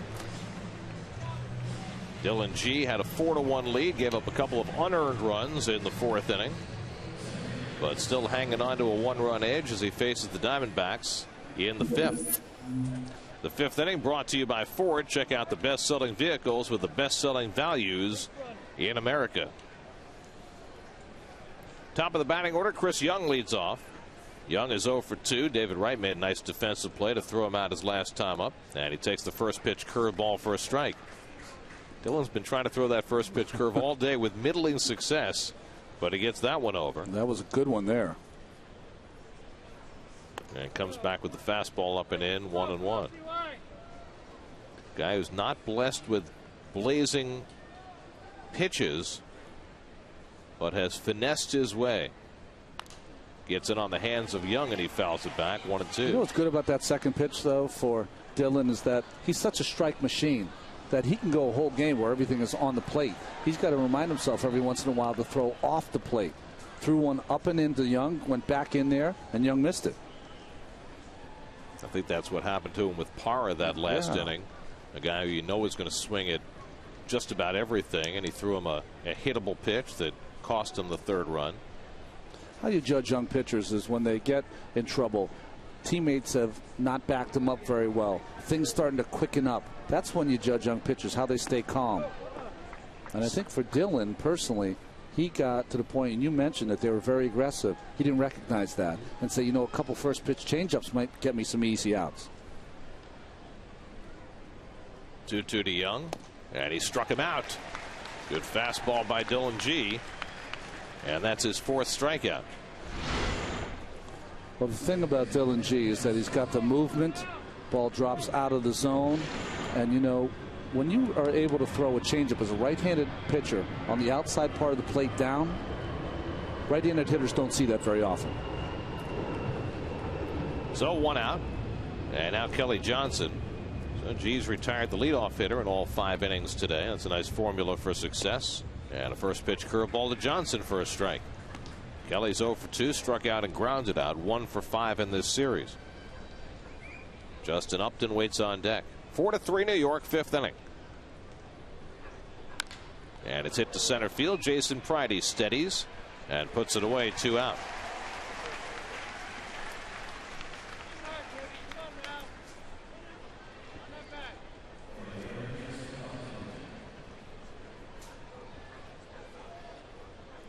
Now Upton, who's 1 for 2, blooped a single and scored a run in the first, struck out leading off in the 4th. Seems like Justin Upton has been around forever. He's 23 years old. Already playing in his 5th big league season.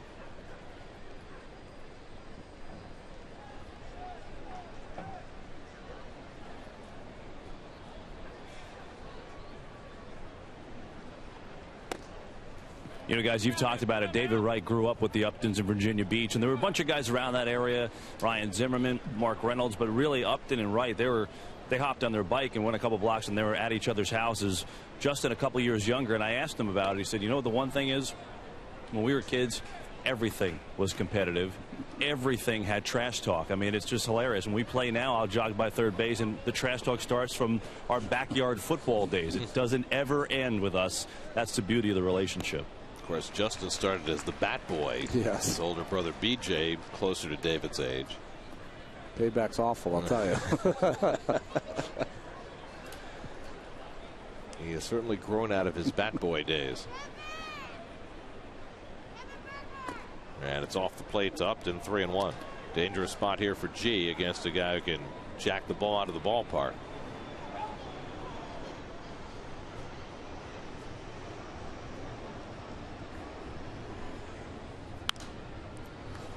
Put the fastball in a good spot. 3-2. Isn't it funny? You were watching Mike pitch last night. So effective, 7 innings, only 1 run. Dylan G shakes off probably 5 times an inning. Really has an idea what he wants to do with every pitch.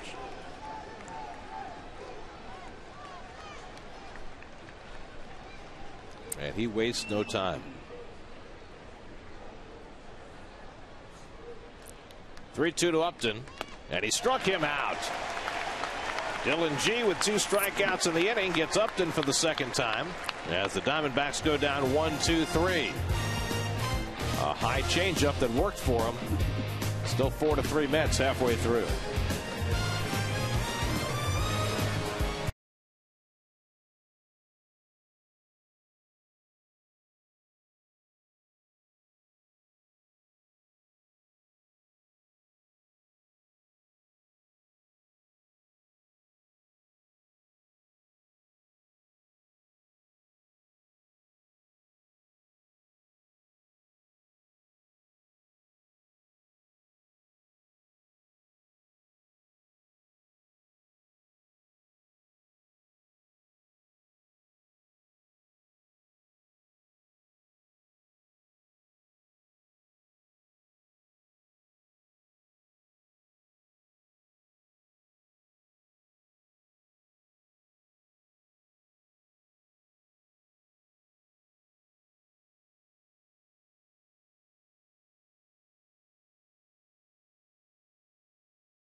Carlos Beltran leads off in the home fifth inning. Mets with a 1-run lead against ARI Enright. And it's taken down for ball one. Beltran 0 for 2, fouled out to third, grounded out to first.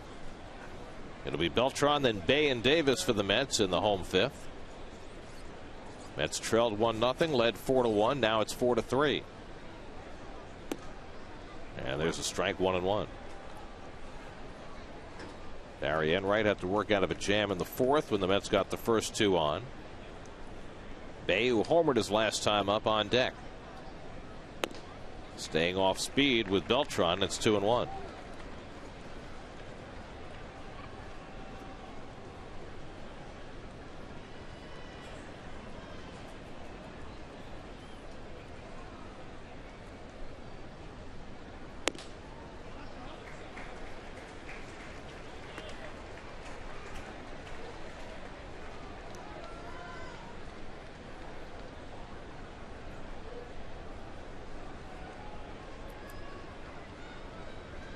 Now on 3-1, Beltran swings and bangs one up the middle for a base hit.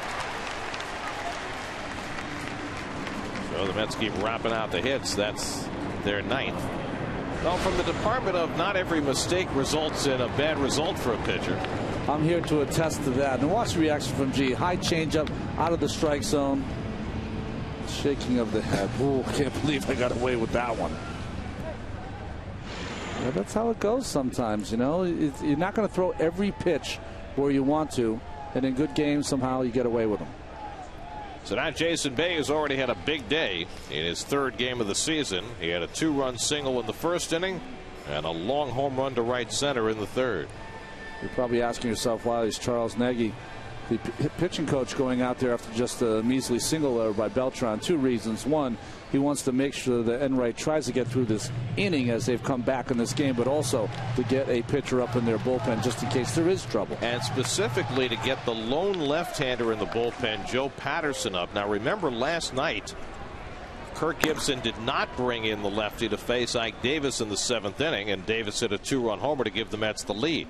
So he's not going to be caught in the same situation here today with a 1-run game. This after Davis had struck out twice against the left-handed Saunders and said he was so happy that Saunders was taken out of the game for Vasquez, the right-hander. 1-0 to Bay with Beltran at first and nobody out. The Mets with 10 hits now. 8 of the 9 starters have a hit. Only Murphy has been held in check. And Bay foul tips one. 1-1.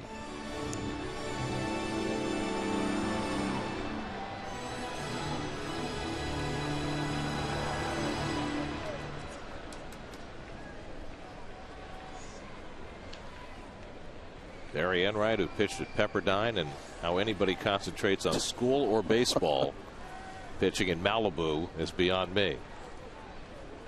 You ever been there? Yes, I have. Oh, what a sight. It's on top of one of the biggest hills in Malibu, and when you're at class, all you do is look over the Pacific Ocean and all its beauty. A lot of pretty good pitchers have come out of Pepperdine. Dan Herron, who's off to a tremendous start. Mike Scott pitched at Pepperdine. Randy Wolf.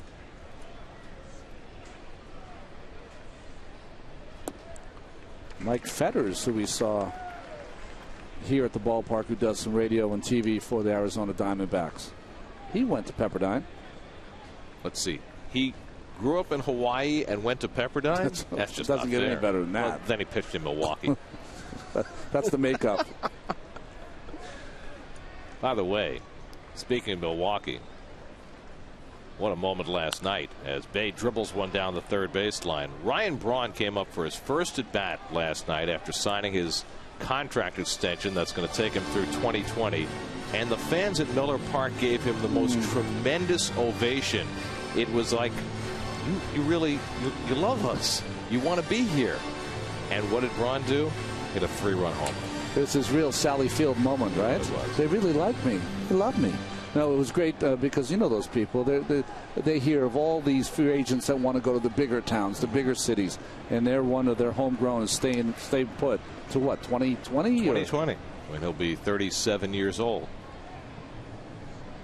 2-2 to Bay, and he struck him out. Only the second strikeout for Barry Enright. First time Bay's been retired today. Well, good sinker. The slider was hit up the middle. The fastball away was hit over the right field fence, so he counted coming in against Bay and was successful. I found the Braun contract interesting on a couple of levels. First of all, Braun was already signed for 4 more years, and this was a 5-year extension, which basically takes him to the end of his career. But also, you know, his running mate, Prince Fielder, is a free agent at the end of this year. And I thought Prince's reaction was interesting. He said, absolutely congratulations to Ryan for getting the contract. He said, I want to stay here, too. Mike Davis takes off the plate, ball 1. Well, if they're paying that kind of money, I'd like to stay there also. But I understand what you're saying. I just wonder whether the signing of Braun to an extension was almost a cushion for the feelings of the fans, because Prince will probably walk away at the end of the year. And it also made me think of something else, which is that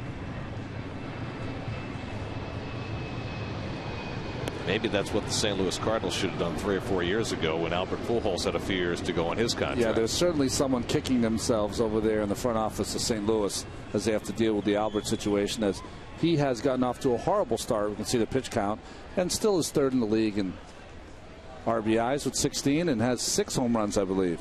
Ike Davis cranked one deep into the Pepsi porches last time up. It's this one in the air to left field. Parra, playing toward left center, has to drift over and gets there for the second out as Beltran goes back to first. You know, in principle, I think most teams would like to stay away from contracts of that length, just because you never know what's going to happen. The Rockies did it with Todd Helton a few years ago, gave him what turned out to be a lifetime contract, and you know they've had to suffer through some lack of production late in that deal. But then they turned around and did the same for Troy Tulowitzki. The difference, of course, between Tulowitzki and Braun, while they're both terrific players, is that Tulowitzki plays a premium position. And Braun used to was a third baseman, but they had to move him out of there and move him out to the outfield, where he's learning on the job. He's gotten better, though. He has so much better. He did not want a ball hit out to him early in his career. Tolley double deep to right field his last time up, and he pulls this one right to the second baseman. Johnson drops it, but has plenty of time to recover and throws out Tolley to end the inning. So the Mets waste a leadoff hit. The 5th inning has been brought to you by Ford. Check out the best-selling vehicles at the best-selling values in America. Mets lead 4-3 after 5.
And there's one positive for Angel Pagan, who was on the disabled list with an oblique strain. He's going to warmer weather. That's a good thing for him. He's going to go down to Port St. Lucie tomorrow on the Mets off day and kind of start to work out, and hopefully that oblique gets better. Talked to him today, and he said, look, it's definitely better than it was yesterday. Remember, he strained that the other night, said it didn't feel too bad, but then when he woke up, it was really tight and really painful. But he said today, much better. I definitely see an improvement already, so not doing anything, probably go down to PSL and chill for a couple days, but then he's hoping the warmer weather and things get better and hoping to be back on time, guys. We'll see, though. We've talked a lot of oblique last couple days. We know that. Way too much. We haven't heard anything yet on Ronnie Polino, have we? We know he's sitting out today after feeling tightness on that oblique yesterday. Yeah, I think there hasn't been any update, and I asked Terry Collins before the game too, and just nothing yet. I think they were waiting today to kind of see how he felt. You would have to think, though, with him leaving a game with any kind of oblique problem, that it's going to be questionable for him to be activated off the disabled list Tuesday as scheduled, as Drew rolls over one foul.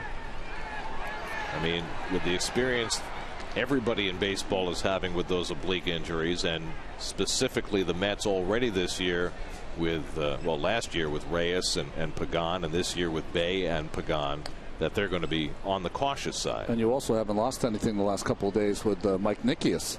Maybe got one of the biggest hits the Mets have needed in some time with that big solo first home run for Mike. Big spark. Gave the Mets the lead on Thursday night at a time when they were really struggling. 2-2 to Drew. Holds to second base. Murphy in front of it.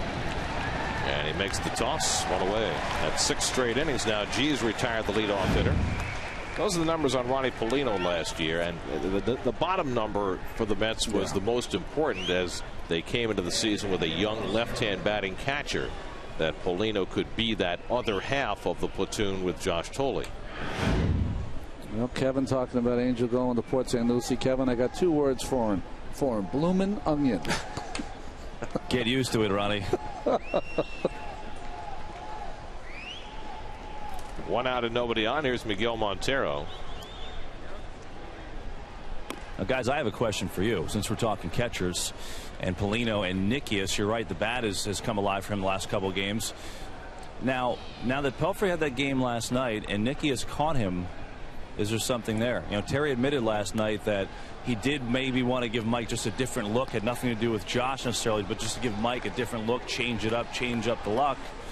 But does that take hold, and does he get another start with Pelfrey's next start? It's going to be hard to take Thole out against a right-hand pitcher, I would think. Yeah, I agree. I think that Mike has a better idea what he's trying to do in the game, which will help Josh catching him. And I think they're in a platoon situation. Absolutely. 2-2 now to Montero. I'll ask the question again that I asked last night, and that is, would the Mets consider carrying 3 catchers when Polino is ready, so as to take advantage of Polino's bat against left-handers and keep Nikias' defense around? 2-2, curveball, bounce foul. I mean, right now you've got a couple of guys on the bench who are not contributing a whole lot. Now, you have to have a backup middle infielder. Absolutely. Even though Chin Lung Hu is basically sitting there and has very little role. But do you have to have 2 backup outfielders? Well, I don't think you do have to have 2. But you know, I think what they were looking for in the beginning, especially if Pridey can hit. If Pridey can hit, it changes the whole dynamic of it. Well, I think you have to have somebody you trust out in center field as long as Pagan is out. But, you know, as much as Scott Hairston has struggled, if you bring Polino's right-handed bat in, is that enough to give you protection from the right side and still have enough outfield depth? Well, I think they have some of the guys on the bench that certainly could make that bench strong, but they've gotten off the slow starts, obviously. So, you know, do you show patience like you have in a lot of different areas, and non-patience in other areas? The Mets have used, 32 players so far? Most in the major leagues. Hold down the right field side. Well, here's the other piece, and we talked about it earlier in the game. As Murphy becomes more and more of the everyday second baseman, can you afford to strip the other half of that platoon and make a spot that way? Yeah, I mean, you'd still have Hu as the backup if you stayed with that and kept Murphy in that spot most days against the righties and the lefties. Well, especially since Terry Collins showed revealed a little bit the other day playing Murphy against a left-hander. You know, when you're sitting on that bench and you're a right-handed hitter and you expect to get a start against a left-hander and you don't, that's not the best sign. Now the 2-2, and Montero launches one to deep right field. Back goes Beltran for a look, but that ball is way out of here onto the Shea Bridge. What a shot by Miguel Montero to tie the game. His third home run of the year, his first hit in the series, and it is a bomb. So the Diamondbacks have come from 3 runs down to tie the game at 4. We were talking about Adam Dunn hitting the Shea Bridge. It has not often been done in the short history of this ballpark, but Montero just did. Well, Montero sat on this changeup. You can see that full grip by Dylan G. And the first real one that he's thrown over the middle of the plate and up. A nice job by Montero waiting on that fastball, and nice souvenir. 9-pitch at bat, and he just put that in orbit. Easily 450 feet. Well, Montero, what makes him such a good hitter is he can hit the ball to all fields. And he had that great extension, stayed back on the ball, and watch, almost falls backwards as he lifts that baseball over the wall in right center. It's a lot of torque right there. So the Diamondbacks have come back to tie it. Ryan Roberts has an RBI single. He's 1 for 2. And he dribbles one. G off the mound to backhand it. And there are 2 away. Tim Burdack, often warm, rarely on the mound.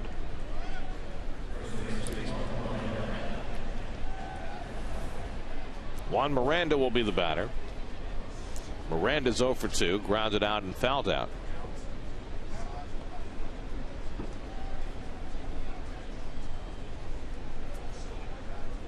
First home run that Dylan G's allowed this season.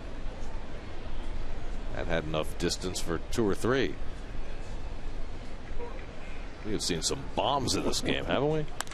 This one driven to right, but right at Beltran, and that ends the inning. But Miguel Montero's Shea Bridge home run ties up the ball game.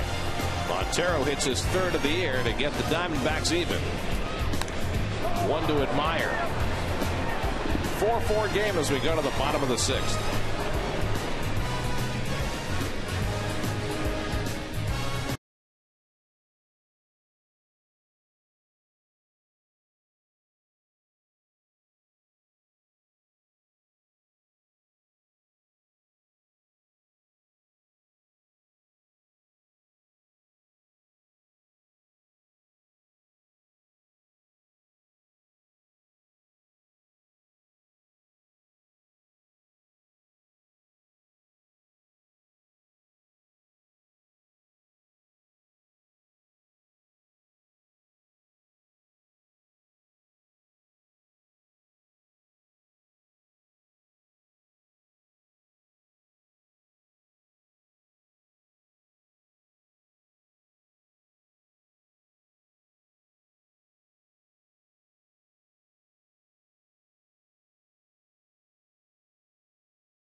Tie ball game as we go to the bottom of the 6th. Jason Pridey leads off against Barry Enright, who has stuck around and survived in this game. Enright gave up back-to-back home runs to Bay and Davis in the 3rd, but survived leadoff hits in the 4th and 5th, and now his team has gotten him back even. Pridey pops one up on the left side in foul ground. Roberts avoids tripping over 3rd and makes the grab. 1 away. New York Mets baseball is brought to you by Sony Pictures Priest in 3D. The war is eternal. His mission is just beginning. In theaters May 13th. Dylan G is done after 6 innings. Justin Turner will bat for him. Turner made a couple of starts at second base Wednesday and Thursday nights. 2 hits and 9 at bats since being called up, and he takes a strike.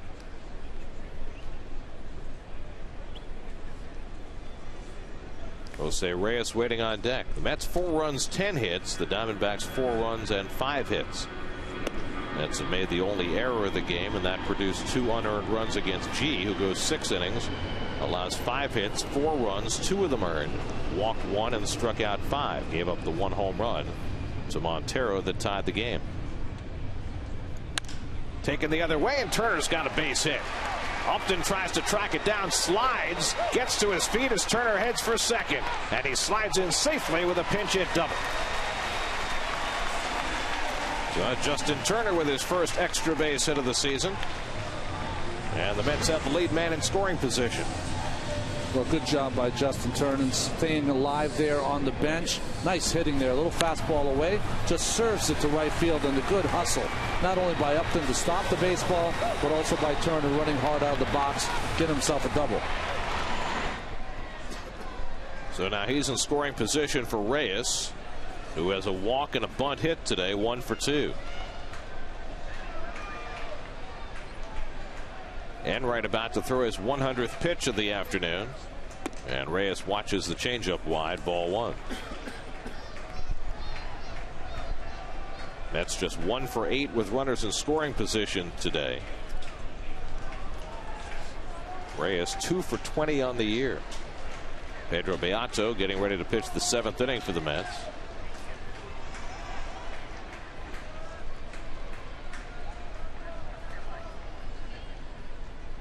And Reyes takes a fastball for a strike, 1-1.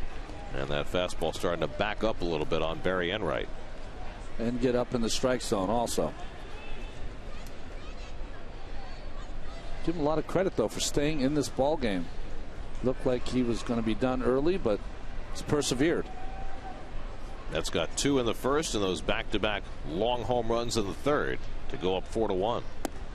And Reyes takes a strike on the inside edge. Didn't think so. 2-1. Sam Demmel is up in the bullpen for Arizona,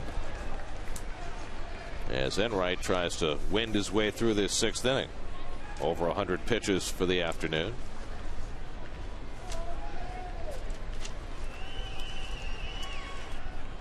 Mets now have 11 hits against him.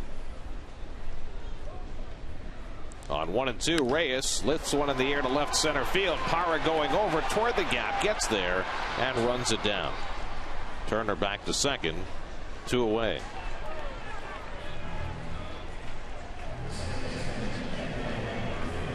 By the way, remember last night Reyes made that dive into third base and came up holding his left hand.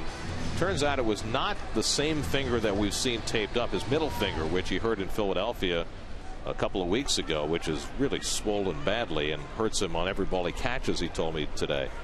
But he cut his pinky, kind of ripped the nail off it last night when he dove headfirst into third. You know, it's amazing that a guy who makes as many headfirst slides as Reyes does over the course of the season doesn't take more of a pounding in those hands. Murphy's 0 for 3, the only Mets starter without a hit today, trying to pick up the go-ahead run from second base. Murphy struck out, grounded out, and popped up in his 3 at-bats. 2-0. Well, you have to be a physical specimen, like you said, Gary, to take the abuse you do when you slide head first. That ball came right back to Montero, and you could see what happened. I thought that he probably thought there wasn't going to be a play at third, so his slide was very late, and that's what caused him to rip that fingernail open.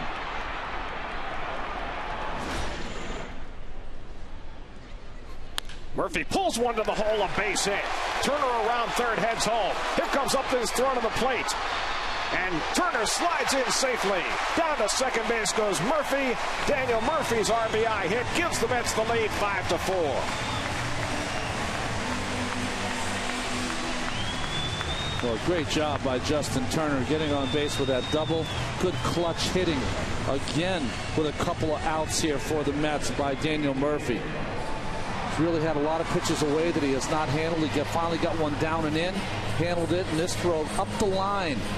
And really the short hop from Montero had no chance. What I love about it, good secondary lead by Turner. And look at Chip Hale, aggressive from the start with 2 outs. And you have to be. And Murphy aggressively going to second base on the throw home after his RBI hit. That'll do it for ARI Enright.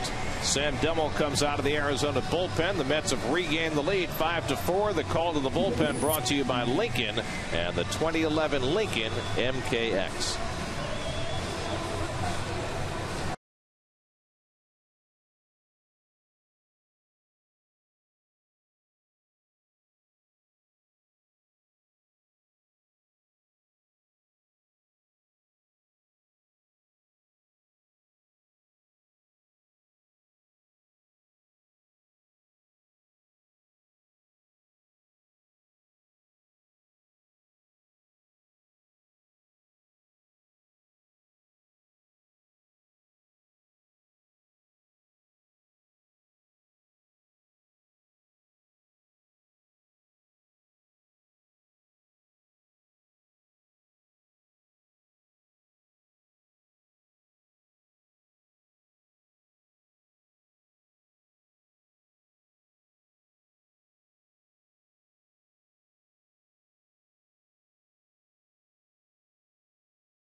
'25-year-old Sam Demmel takes over the pitching for the D-backs.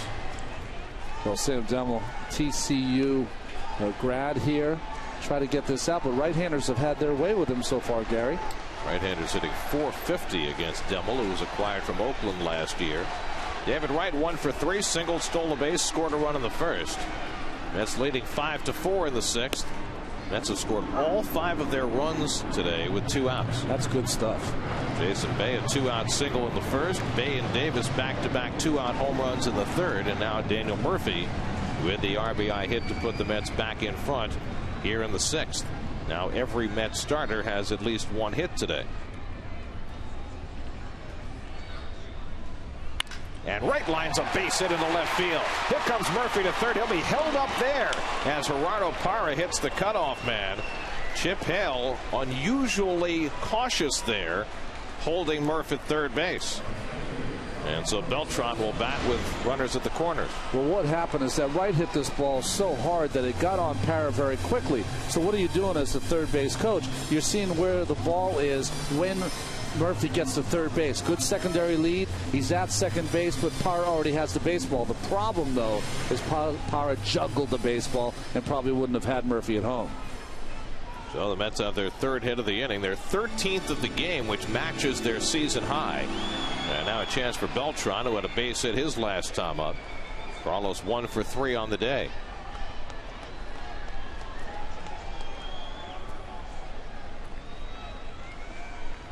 Carlos now with a 6-game hitting streak going, and he pulls one on the ground but right at Kelly Johnson, and that'll do it for the Mets in the 6th. But they regain the lead on the 2-out RBI hit by Daniel Murphy, and after 6 at Citi Field, the Mets lead the Diamondbacks 5-4.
Life costs more without free score. Mets were down 1-0, up 4-1, tied up. Now they're back in front. Look at Justin Turner sliding into home plate. You know, before they had the wrist and thumb guards, the best way to protect your hand, have your batting gloves in your hand clenched as a fist. You'll never have any problem with your fingers scraping across that home plate. So old school by Justin Turner. Not only did Justin score, his batting gloves scored as well. And why not? Batting gloves produced a double. So we go to the 7th inning, and Pedro Beato, the very impressive rookie right-hander, takes over for New York. Well, he's given up 3 unearned runs, but no earned runs, and he has been outstanding. But as he goes along, his innings have gotten even more and more important.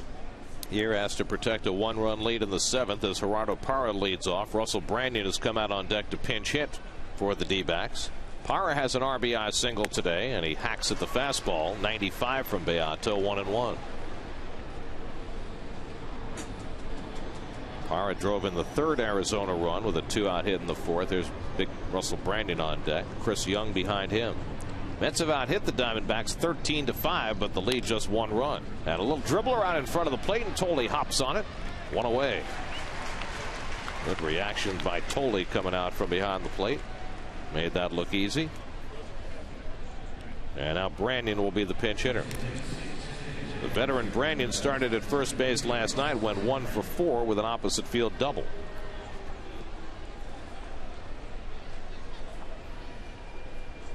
Esmerling Vasquez, who pitched last night, up again in the Arizona bullpen.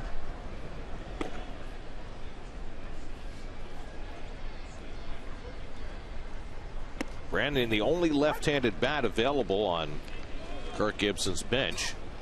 And with the Mets likely to run out right-handers in the 8th and 9th as well, that leaves them without another left-handed pinch hitter. 1-1 to Brandon with Young to follow. I guess with Brandon's power, he's looking for a chance to not leave Brandon on the bench. Just get him in there and get 1 swing and maybe get lucky. Let's put the overshift on against him, and Brandon takes up and away 2-1. Russell Brandon now 35 years old as you look at the defense. Well, defense, way to pull that triangle that Keith talks about. Although you see Daniel Murphy not that deep there at second base. Usually you can play a little deeper.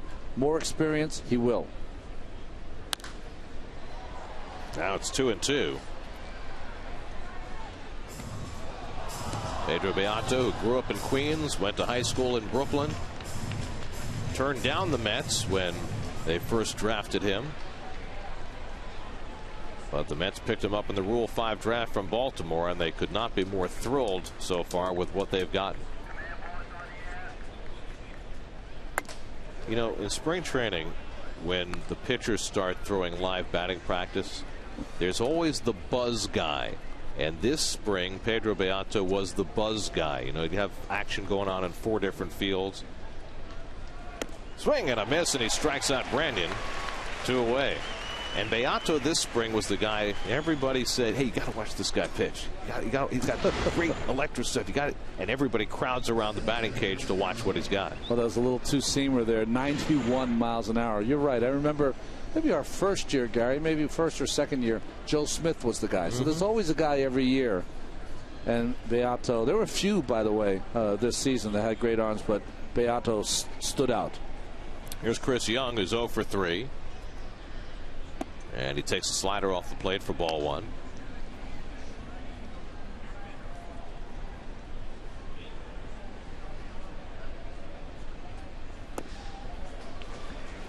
There's that two-seamer again. It's 1-1. The bottom just drops out of that pitch. Kelly Johnson would be next. That's got superb relief pitching last night from Jason Isringhausen and Francisco Rodriguez. That's getting 6 innings or more from their starter for the 4th straight game today. Make it 5 actually, going back to John Neese on Wednesday. So as the Mets get more length from their starters, all of a sudden the bullpen's starting to kick in. The bullpen the last 7 games pitching to a 2.41 ERA. Young lines it to left. Bay is there, picks it off, side retired. So Beato comes in and throws a 1-2-3 7th. Stretch time with the Mets up a run.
Driven in 3 of the Mets' 5 runs today. The video recap brought to you by Audi Truth in Engineering. Really a pitcher's pitch with this slider down and away from Enright, able to get that up the middle for a couple of 2-out RBIs.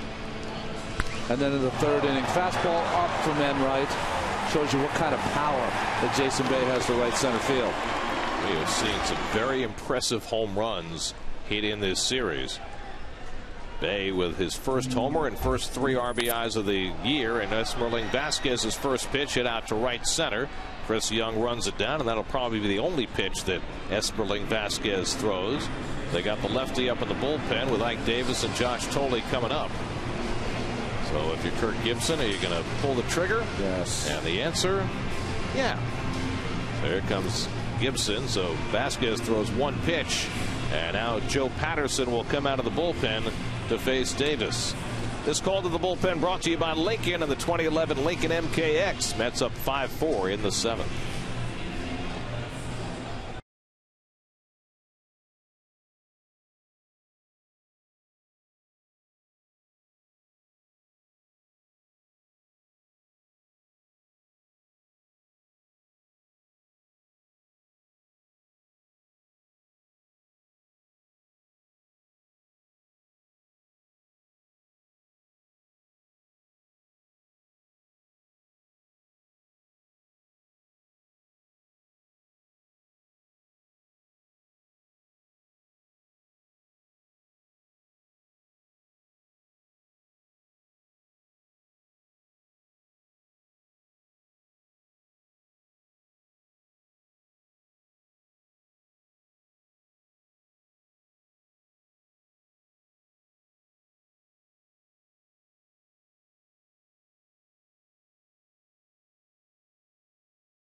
Allow an earned run. He'll come on for Arizona.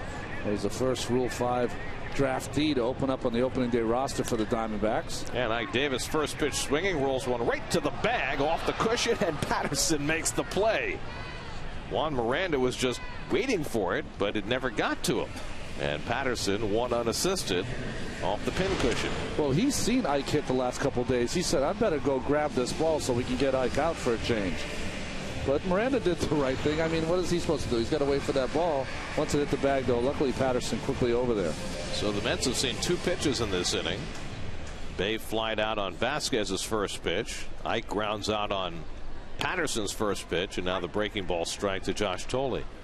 So Jason Isringhausen getting ready in the Mets bullpen after pitching a perfect 8th inning last night. 1-1 to Tolley.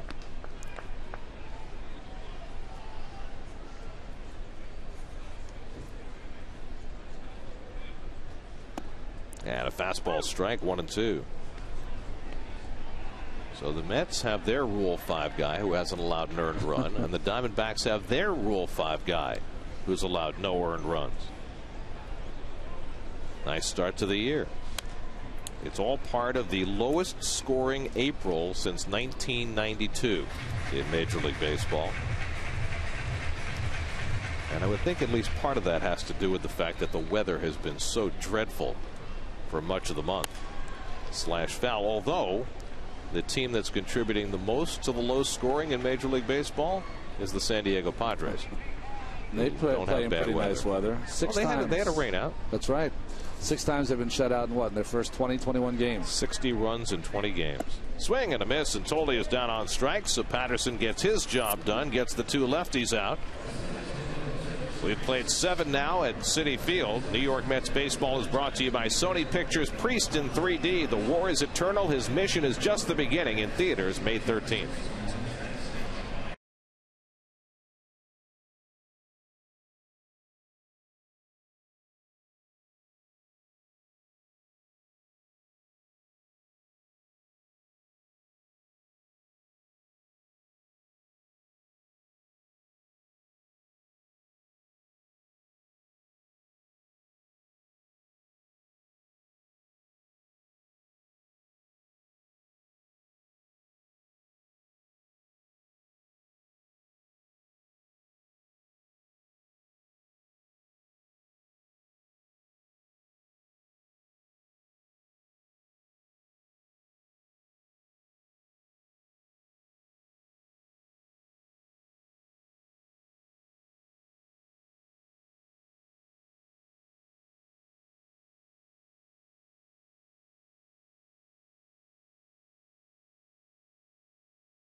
This tour of Citi Field is brought to you by Citi. What's your story? Citibank can help you write it.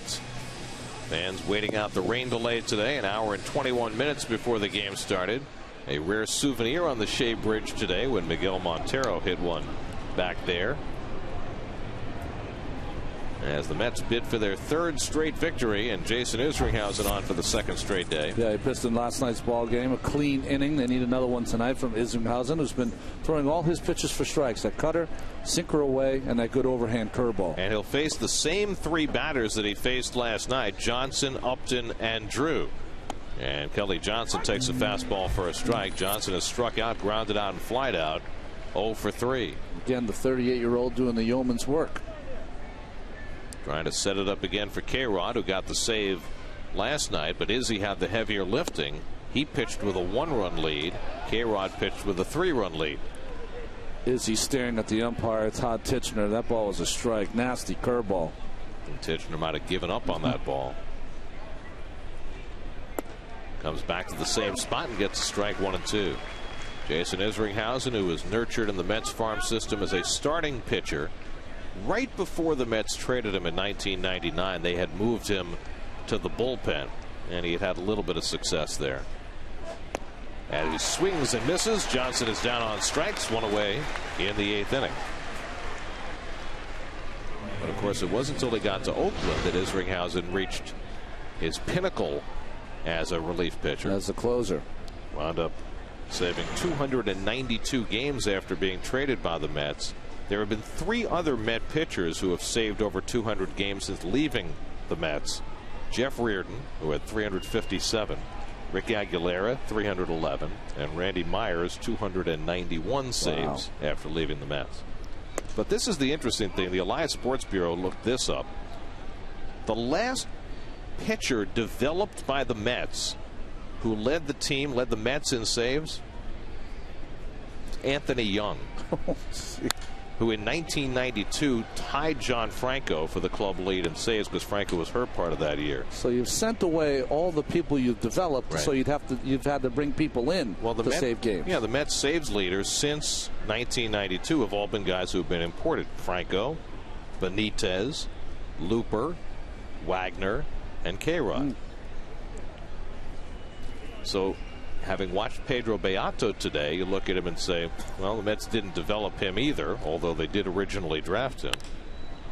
Out to center field, shallow. Pridey coming on, and he won't get there, and it's a base hit for Justin Upton. So Upton has yet another blue pit. He had one last night, and he has 2 more of them today, and the tying run's on first base.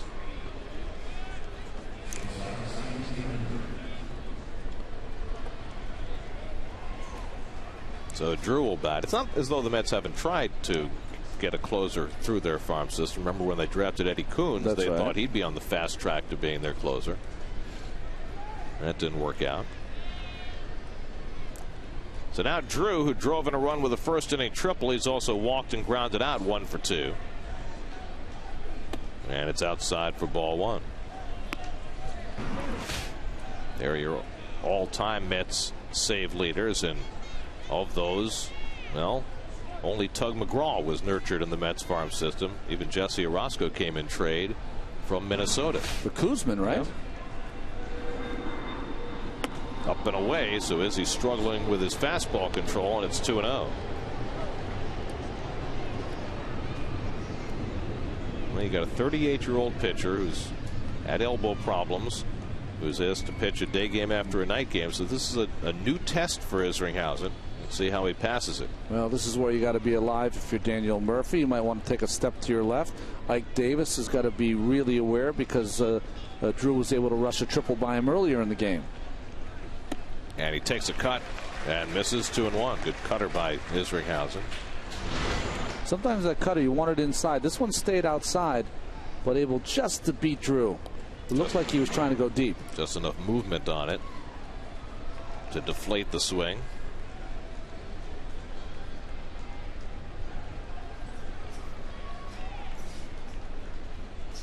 Now on 2-1, Drew takes low and inside, and it's 3-1. And Miguel Montero, who hit one in orbit his last time up, is waiting on deck. Terry Collins, every reason to squirm in that Mets dugout. Nobody's up in the Mets bullpen. Yesterday, K-Rod was up in the 8th in the anticipation of maybe a more than 3-out save, but not right now. And Drew takes a fastball for a strike. He thought he had ball 4, but Izzy got the call, 3-2. I would certainly have, because of the advanced age of Isringhausen, I would have Burdick up ready for Montero and Miranda. That ball came around the plate a little bit, got the benefit of the doubt from Titchener. So does Upton run here? Izzy's already struck out a batter in this inning. 3-2 with 1 out. Upton runs, and Drew swings and misses. The throw to second by Tolley, not in time, and Upton steals the base. His 3rd stolen base of the year, but Isringhausen strikes out Drew for the 2nd out. But really no chance for Josh Tolley here, because Izzy, as the veteran, knew that the delivery of the ball to the plate was more important than the stolen base, and got that out. That cutter is such a terrific weapon for Isringhausen, and again, he's developed that pitch over the years since he left the Mets. He was a fastball curveball guy when he was here, but even at this point in his career, if he can throw the fastball 92 and get that cutter in on the left-hand hitter's hands, you can see why he's still so effective. It's New York's favorite show about nothing that's more fun than a box of Junior Mints. Watch Seinfeld weeknights at 11 and 11:30 on Pix 11. And Ronnie still laughs out loud every time he even sees a Seinfeld promo. He's laughing. Those guys are the greatest. So here's maybe the biggest at bat in this game.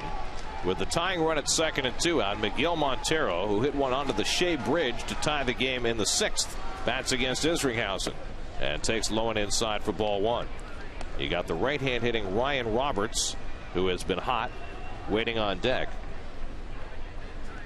That infield defense. Murphy's all the way 2, 3, 4 steps on the grass, and you have to tell all your infielders with 2 outs, anything on the ground you have to dive. Keep it in the infield. Curveball from Isringhausen, and it's 2-0. And he's pitching carefully here to Montero after this. Well, that's a Ruthian cut right there by Montero. One of the longer home runs we've seen at Citi Field. And we've seen a couple of long ones today. Ike Davis hit one 3/4 of the way up the Pepsi porch. Here's the 2-0, and he slashes one foul. So he got a fastball and fouled it off, 2-1. Montero's hit 2 balls hard today. First time up, he had a rising line drive that Ike Davis made a leaping grab of to save a run. But he needs the ball middle of plate more away, as you can see. Igarashi and Burdick warming up. Needs that ball middle of the plate away, Montero. That's his strength. Anything in, especially that cutter, is something that could tie him up. But you got to get it in there. Upton at 2nd with 2 down, and the curveball bounced slowly. Reyes has to charge it. Montero not very fast, and Reyes guns him down to end the inning. Isringhausen works around the hit by Upton, and another clean inning for Jason Isringhausen sends it to the bottom of the 8th.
Hyundai, join the movement at your Hyundai dealers. The Cubs got 5 in the bottom of the 8th to overcome the Dodgers. Starlin Castro, what kind of start is he off to?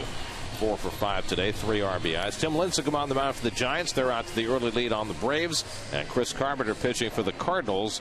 They're out in front of the Reds. And there's the rest of the schedule for tonight. Carpenter without a win so far this season. Jason Pridey leading off in the bottom of the 8th inning. First pitch swinging. Lifts one out to Chris Young for the first out. So 3 of the last 4 Met hitters have hit the first pitch in play. In fact, 4 of the last 5 going back to Beltran's final out of the 6th. So 1 out. Now Scott Hairston will be the pinch hitter, and we'll see if the Diamondbacks make a pitching change here. And here comes Kirk Gibson out of the dugout. So Hairston announced into the game, and Patterson, who faced 3 batters, all left-hand hitters, and retired them all, will take his exit. And the Diamondbacks will bring in a right-hander.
With the Diamondbacks concludes at 1:10 p.m. Tickets start at $10. Visit Mets.com or call 718-507-TIXX for your tickets now. Right-hander David Hernandez brought in. Scott Hairston had been announced as the pinch hitter, but with the right-hander in the game. Terry Collins goes to Willie Harris to pinch hit, and Harris takes ball 1. Hernandez, one of the 2 pitchers that the Diamondbacks acquired when they traded Mark Reynolds to Baltimore. And he's off to a spectacular start out of the Arizona bullpen. And Harris takes inside 2-0.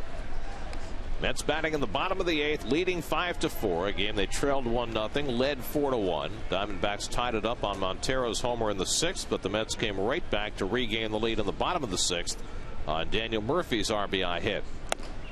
And now a strike to Harris, 2-1. Looking ahead to the 9th inning, the Diamondbacks will have Roberts, Miranda, and Parra set to face Francisco Rodriguez. Last night, K-Rod protected a 3-run lead in the 9th. As Harris lifts one out to left field. And Gerardo Parra right there. 2 out. So the last 6 Met hitters have been retired by the Arizona bullpen. And Jose Reyes will bat with 2 out and nobody on.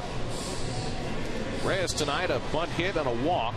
1 for 3. He's also scored a run.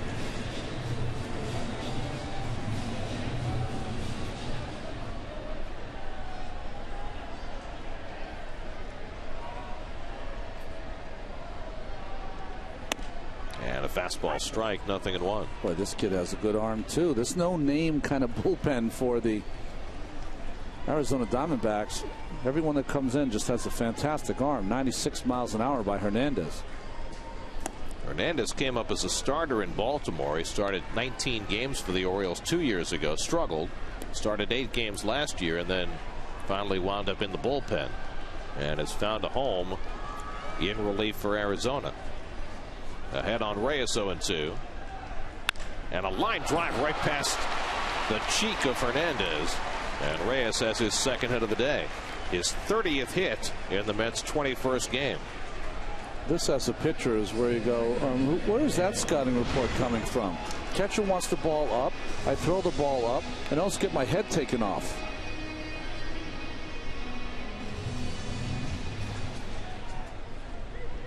Is that when you can hear the ball go by? So it whistles. It whistles at you. And sometimes it's by you before you can react. Those are the ones that scare you. Here's Murphy, who has the go-ahead hit in this game. The Mets now have a season-high 14 hits. Everybody in the lineup has struck. Murphy was the last to join the hit parade, and his gave the Mets the lead they hold right now. A 2-out hit in the 6th to put them up 5-4. Well, Hernandez is pretty quick to the plate. We haven't seen his move yet, but nice to see Reyes try to steal a base here. Montero's had some trouble with his throwing so far this season. Mets have 1 stolen base today. That was by David Wright in the 1st. And a balk is called. A balk was called against Hernandez. I think he simply didn't come to a full stop. Yeah. And so Reyes goes to second base in that fashion. You got it right, Gary. He was trying to rush that ball up to the plate, kind of make that slide step. Watch, he never really drops his hands. They are moving, and you have to come to a set for just, not a second, but for a time. And he did not. Those hands were still moving. Second base umpire Sam Holbrook made the call, and now Montero is going to go out there and try and settle down Hernandez. A base hit here could be huge for New York to give them an insurance run. Let me tell you, knock on wood, is this umpiring crew been on time since they started this series? Gibson had a nice game behind the plate. Titcher's been outstanding today. They had to call a balk yesterday. They had to review the home run. Did it in 1 minute and 40 seconds, and now Holbrook right on it. Good job. So now Reyes at second with 2 down. 1-0 to Murphy. And Daniel takes high, 2-0.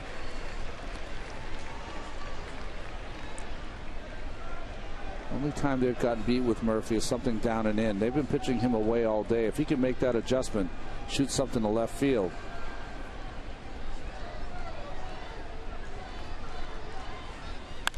Pulled toward the hole, base hit for Murphy. Here comes Reyes around third. He'll trot on in, and the Mets have the insurance run they wanted. It's 6-4 New York. Now the Mets taking advantage of opposition mistakes, something that teams were doing to them earlier in the season. The balk produces a run. Murphy has his second RBI hit, and the Mets have a 2-run lead. And something that's been their Achilles heel all season long in this young season, that 2-out RBI with a runner in scoring position has been their Achilles heel. Not this afternoon. All 6 of the Mets' runs have come with 2 outs as Reyes scores for the second time today. And so K-Rod has another cushion to work with, as he did last night. Now David Wright, who's 2 for 4, and he takes a slider off the plate for ball 1.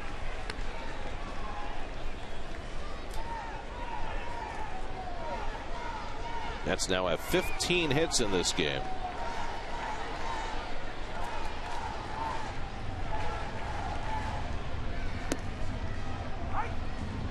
Reyes, Murphy, Wright, Bay, Davis, each with 2 hits.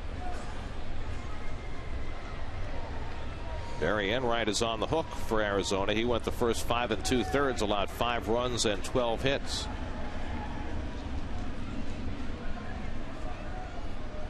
Dylan G stuck around long enough to be pitcher of record on the long side for New York. Gave up the tying home run to Montero in the 6th. But then after being pinch hit for in the bottom of the 6th, the Mets got the go-ahead run to make G pitcher of record on the long side. Now the 2-1 to Wright. And the breaking ball drops in for a strike. 2-2.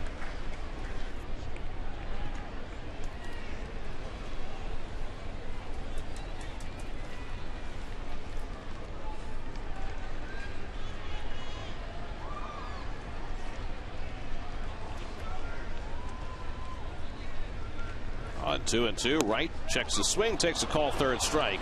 and the inning is over. But the Mets tack one on. Daniel Murphy with his second run scoring hit of the day. And now we go to the ninth with K-Rod trying to protect a 2-run lead.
The second straight day will come on with a save opportunity. 10 punch outs in that 6 2/3 inning of work. Last night he gave up a walk, then struck out the last two batters to protect a 4-1 Mets win. And he'll face Ryan Roberts leading off in the top of the ninth. Roberts 1 for 3, an RBI single back in the fourth. Now the Mets have certainly put together both an offensive attack and some better starting pitching over the last few days, and that's had an impact on every aspect of their game. Juan Miranda on deck. It's enabled the bullpen to settle in, and the Mets have gotten fine relief pitching again today for Terry Collins. And the curveball in for a strike. 0-2 to Roberts.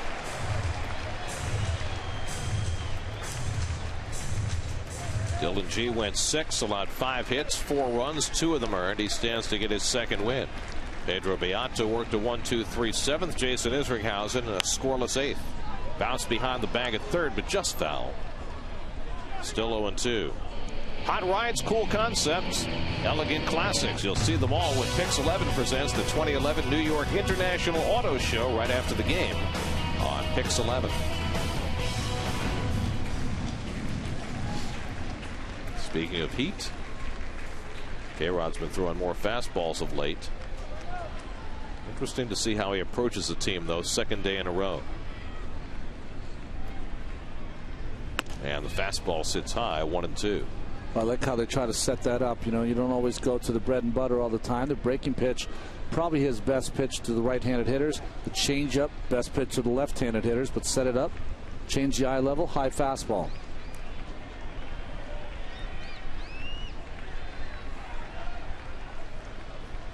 On 1-2, Roberts takes on the outside corner, strike 3 call. And he barks at Todd Tichenor. Thought the pitch was wide, but K-Rod fans the first man to face him. Well, David Wright just sat down in the bottom of the 8th on a similar fastball away. Todd Tichenor has had the same strike zone all day. It's been a little wider than most umpires, but it's been consistent. This overhead is going to make Ryan Roberts angry when he sees this later. Certainly confirms his suspicions. Angrier. So now Juan Miranda, who has seen 1 pitch in each of his first 3 at-bats, takes one this time, and it's a strike. Miranda's grounded out, fouled out, and lined out to right, 0 for 3. 28-year-old Cuban defector.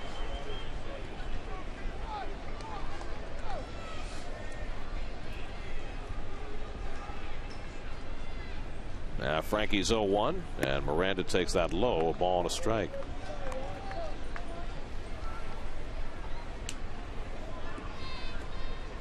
Gerardo Parra waiting on deck.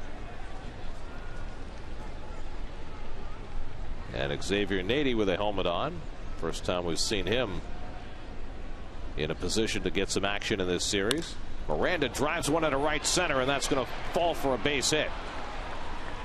So that'll get the tying run to the plate for Arizona. Miranda's first hit of the afternoon, and the 7th for the Diamondbacks. Coming up next on Picks is a preview of the 2011 New York Auto Show. Coming up next on SNY, it's Lincoln post-game live after every Mets game all year. So now Parra, tying run at the plate, not a power hitter. He's 1 for 3, singled to center and drove in a run in the 4th.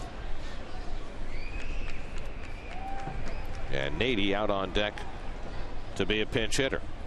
6-4 New York, 9th inning. Parra, a very aggressive hitter, and he takes one low, ball 1.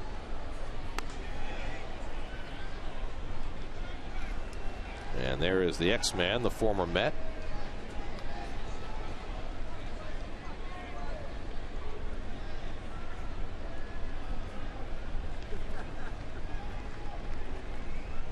One and 0 to Parra. And he loops one into shallow right center. Coming on is Beltran, but he won't get there. Base hit. Miranda trying to go first to third. The throw by Beltran is cut off. And now the tying runs are on base for the Diamondbacks.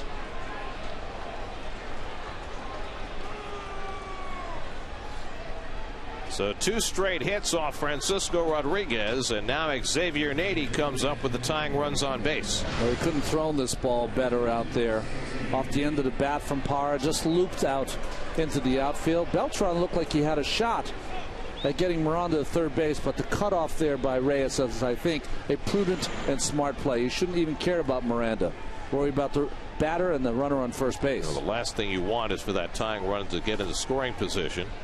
So now Xavier Nady, who very famously played half a season for the Mets in 2006 and was a huge crowd favorite, spent last year in Chicago, and a chance to hurt his old team right here.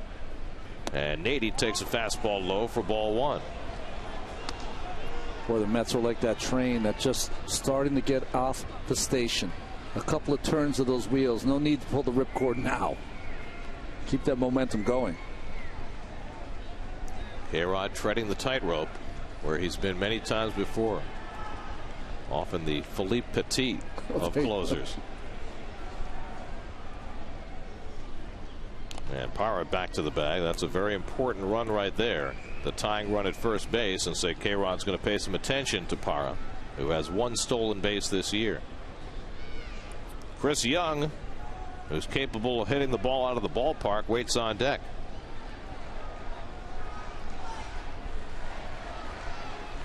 One and 0 to Xavier Nady. There goes Parra, swung and missed, and no throw by Tolley. So they let Parra steal second, and now the tying run is in scoring position. Second steal of the year for Parra. Boy, that's a play you don't like to see a veteran closer allow. It's really on the pitcher, K-Rod, to keep that runner close at first base, and Parra with aggressive base running. So now a base hit could tie the game for Arizona. Mets, of course, will play the infield back here and concede 1 run to try and get the second out. 1-1 to Nady. And it's low. 2-1. Things have been going rather easily for K-Rod of late, but finding some trouble here in the 9th inning. And as always, he's gotten tougher with runners on base. Nady's had just 16 at bats this year. He's driven in 3 runs. Has 2 out there now. And a swing and a miss. Good fastball away. And it's 2-2. Boy, that was a good fastball there from K-Rod. Outside corner. Pumped up just a little bit to get that past Xavier. That's outfield still very, very deep. Very hard for them to throw any runner out on a base hit. Especially with a fast guy in second and Parra. K-Rod in a strikeout situation. 2-2 to Nady. And he fouls it away. Same pitch, same spot. And Nady able to get the bat on the ball and keep the at bat alive. Miranda at third and Parra at second with one out. 6-4 New York, ninth inning. K-Rod's probably not given enough credit for the ability to read the bat. 2 fastballs away has quickened Nady's bat. Does he counter with a changeup or breaking ball here?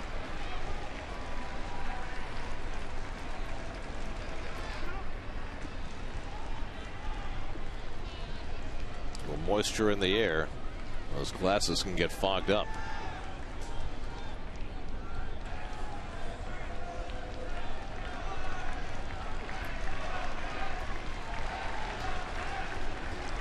Two. He struck him out. Went to the changeup on 2-2, and K-Rod picks up the second out of the ninth. Just got his bat and Xavier Nady leery of that good fastball away. Once you get leery of that fastball, you got to get the head out, and he did, and the changeup countered that. Great delivery, all that motion, arms and legs, glove, everything coming at you, and the ball never gets there. That realization you saw in Nady's swing halfway through his attack, knew he'd been had. Now Chris Young, the final hope for Arizona, 0 for 4 on the day, lined out to left field his last time up. 2 out, 2 in scoring position, 6-4 New York, ninth inning. And Young takes the curveball for a strike. Again, Chris Young with all that speed also. If there's a ground ball in the infield that you cannot make a play at first, make sure there's a dive. Keep that ball in the infield if at all possible. And again, the glasses come off. A-Rod's gotten 22 outs this year, 12 of them via the strikeout. Sometimes it's the mist here in the ballpark. Sometimes it's the mist of the situation. Kelly Johnson would be next.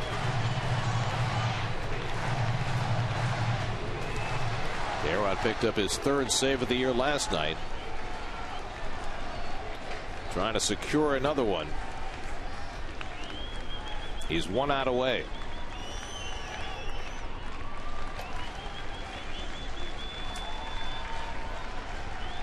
Oh, 1 to Young. And another curveball for a strike. Back-to-back hooks from K-Rod, and he's ahead 0-2.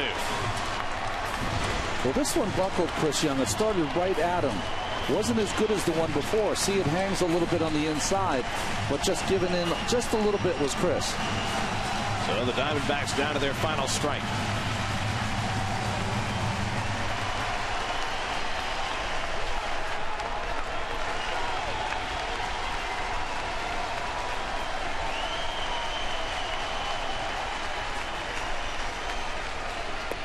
Struck him out, and the ball game is over. K-Rod does it for the 2nd straight day. The Mets put up 6 2-out runs. Daniel Murphy with the go-ahead hit and the insurance hit. And the Mets have won their 3rd in a row, 3-0 since Jason Bay made his return, and he was front and center today. Part of back-to-back home runs with Ike Davis. Well, K-Rod's going to strike out the side. It just usually takes maybe 5 or 6 batters, but he's going to get it done. Big game today. 6 2-out runs for Terry Collins' squad, and great job of back-to-back home runs. Again, showing some power for this team in Bay and Davis. And you had to love the bullpen tonight with Beato giving way to Isringhausen, giving way to K-Rod. Dylan G allowed a 3-run lead to get away, but he winds up the winning pitcher on Murphy's go-ahead hit in the bottom of the 6th. Mets had big hits all day long, and 2 long home runs by Bay and Davis, and they win it 6-4 for their 3rd straight win after that 5-13 start. The game summary brought to you by Mazda. Zoom Zoom. Dylan G good enough. 2 earned runs, 4 runs overall over 6 innings, a walk and 5 strikeouts. And the Mets with their biggest hit total of the year as they banged out 15 of them. And K-Rod putting on the finishing touches with that signature changeup to get Chris Young for the final out.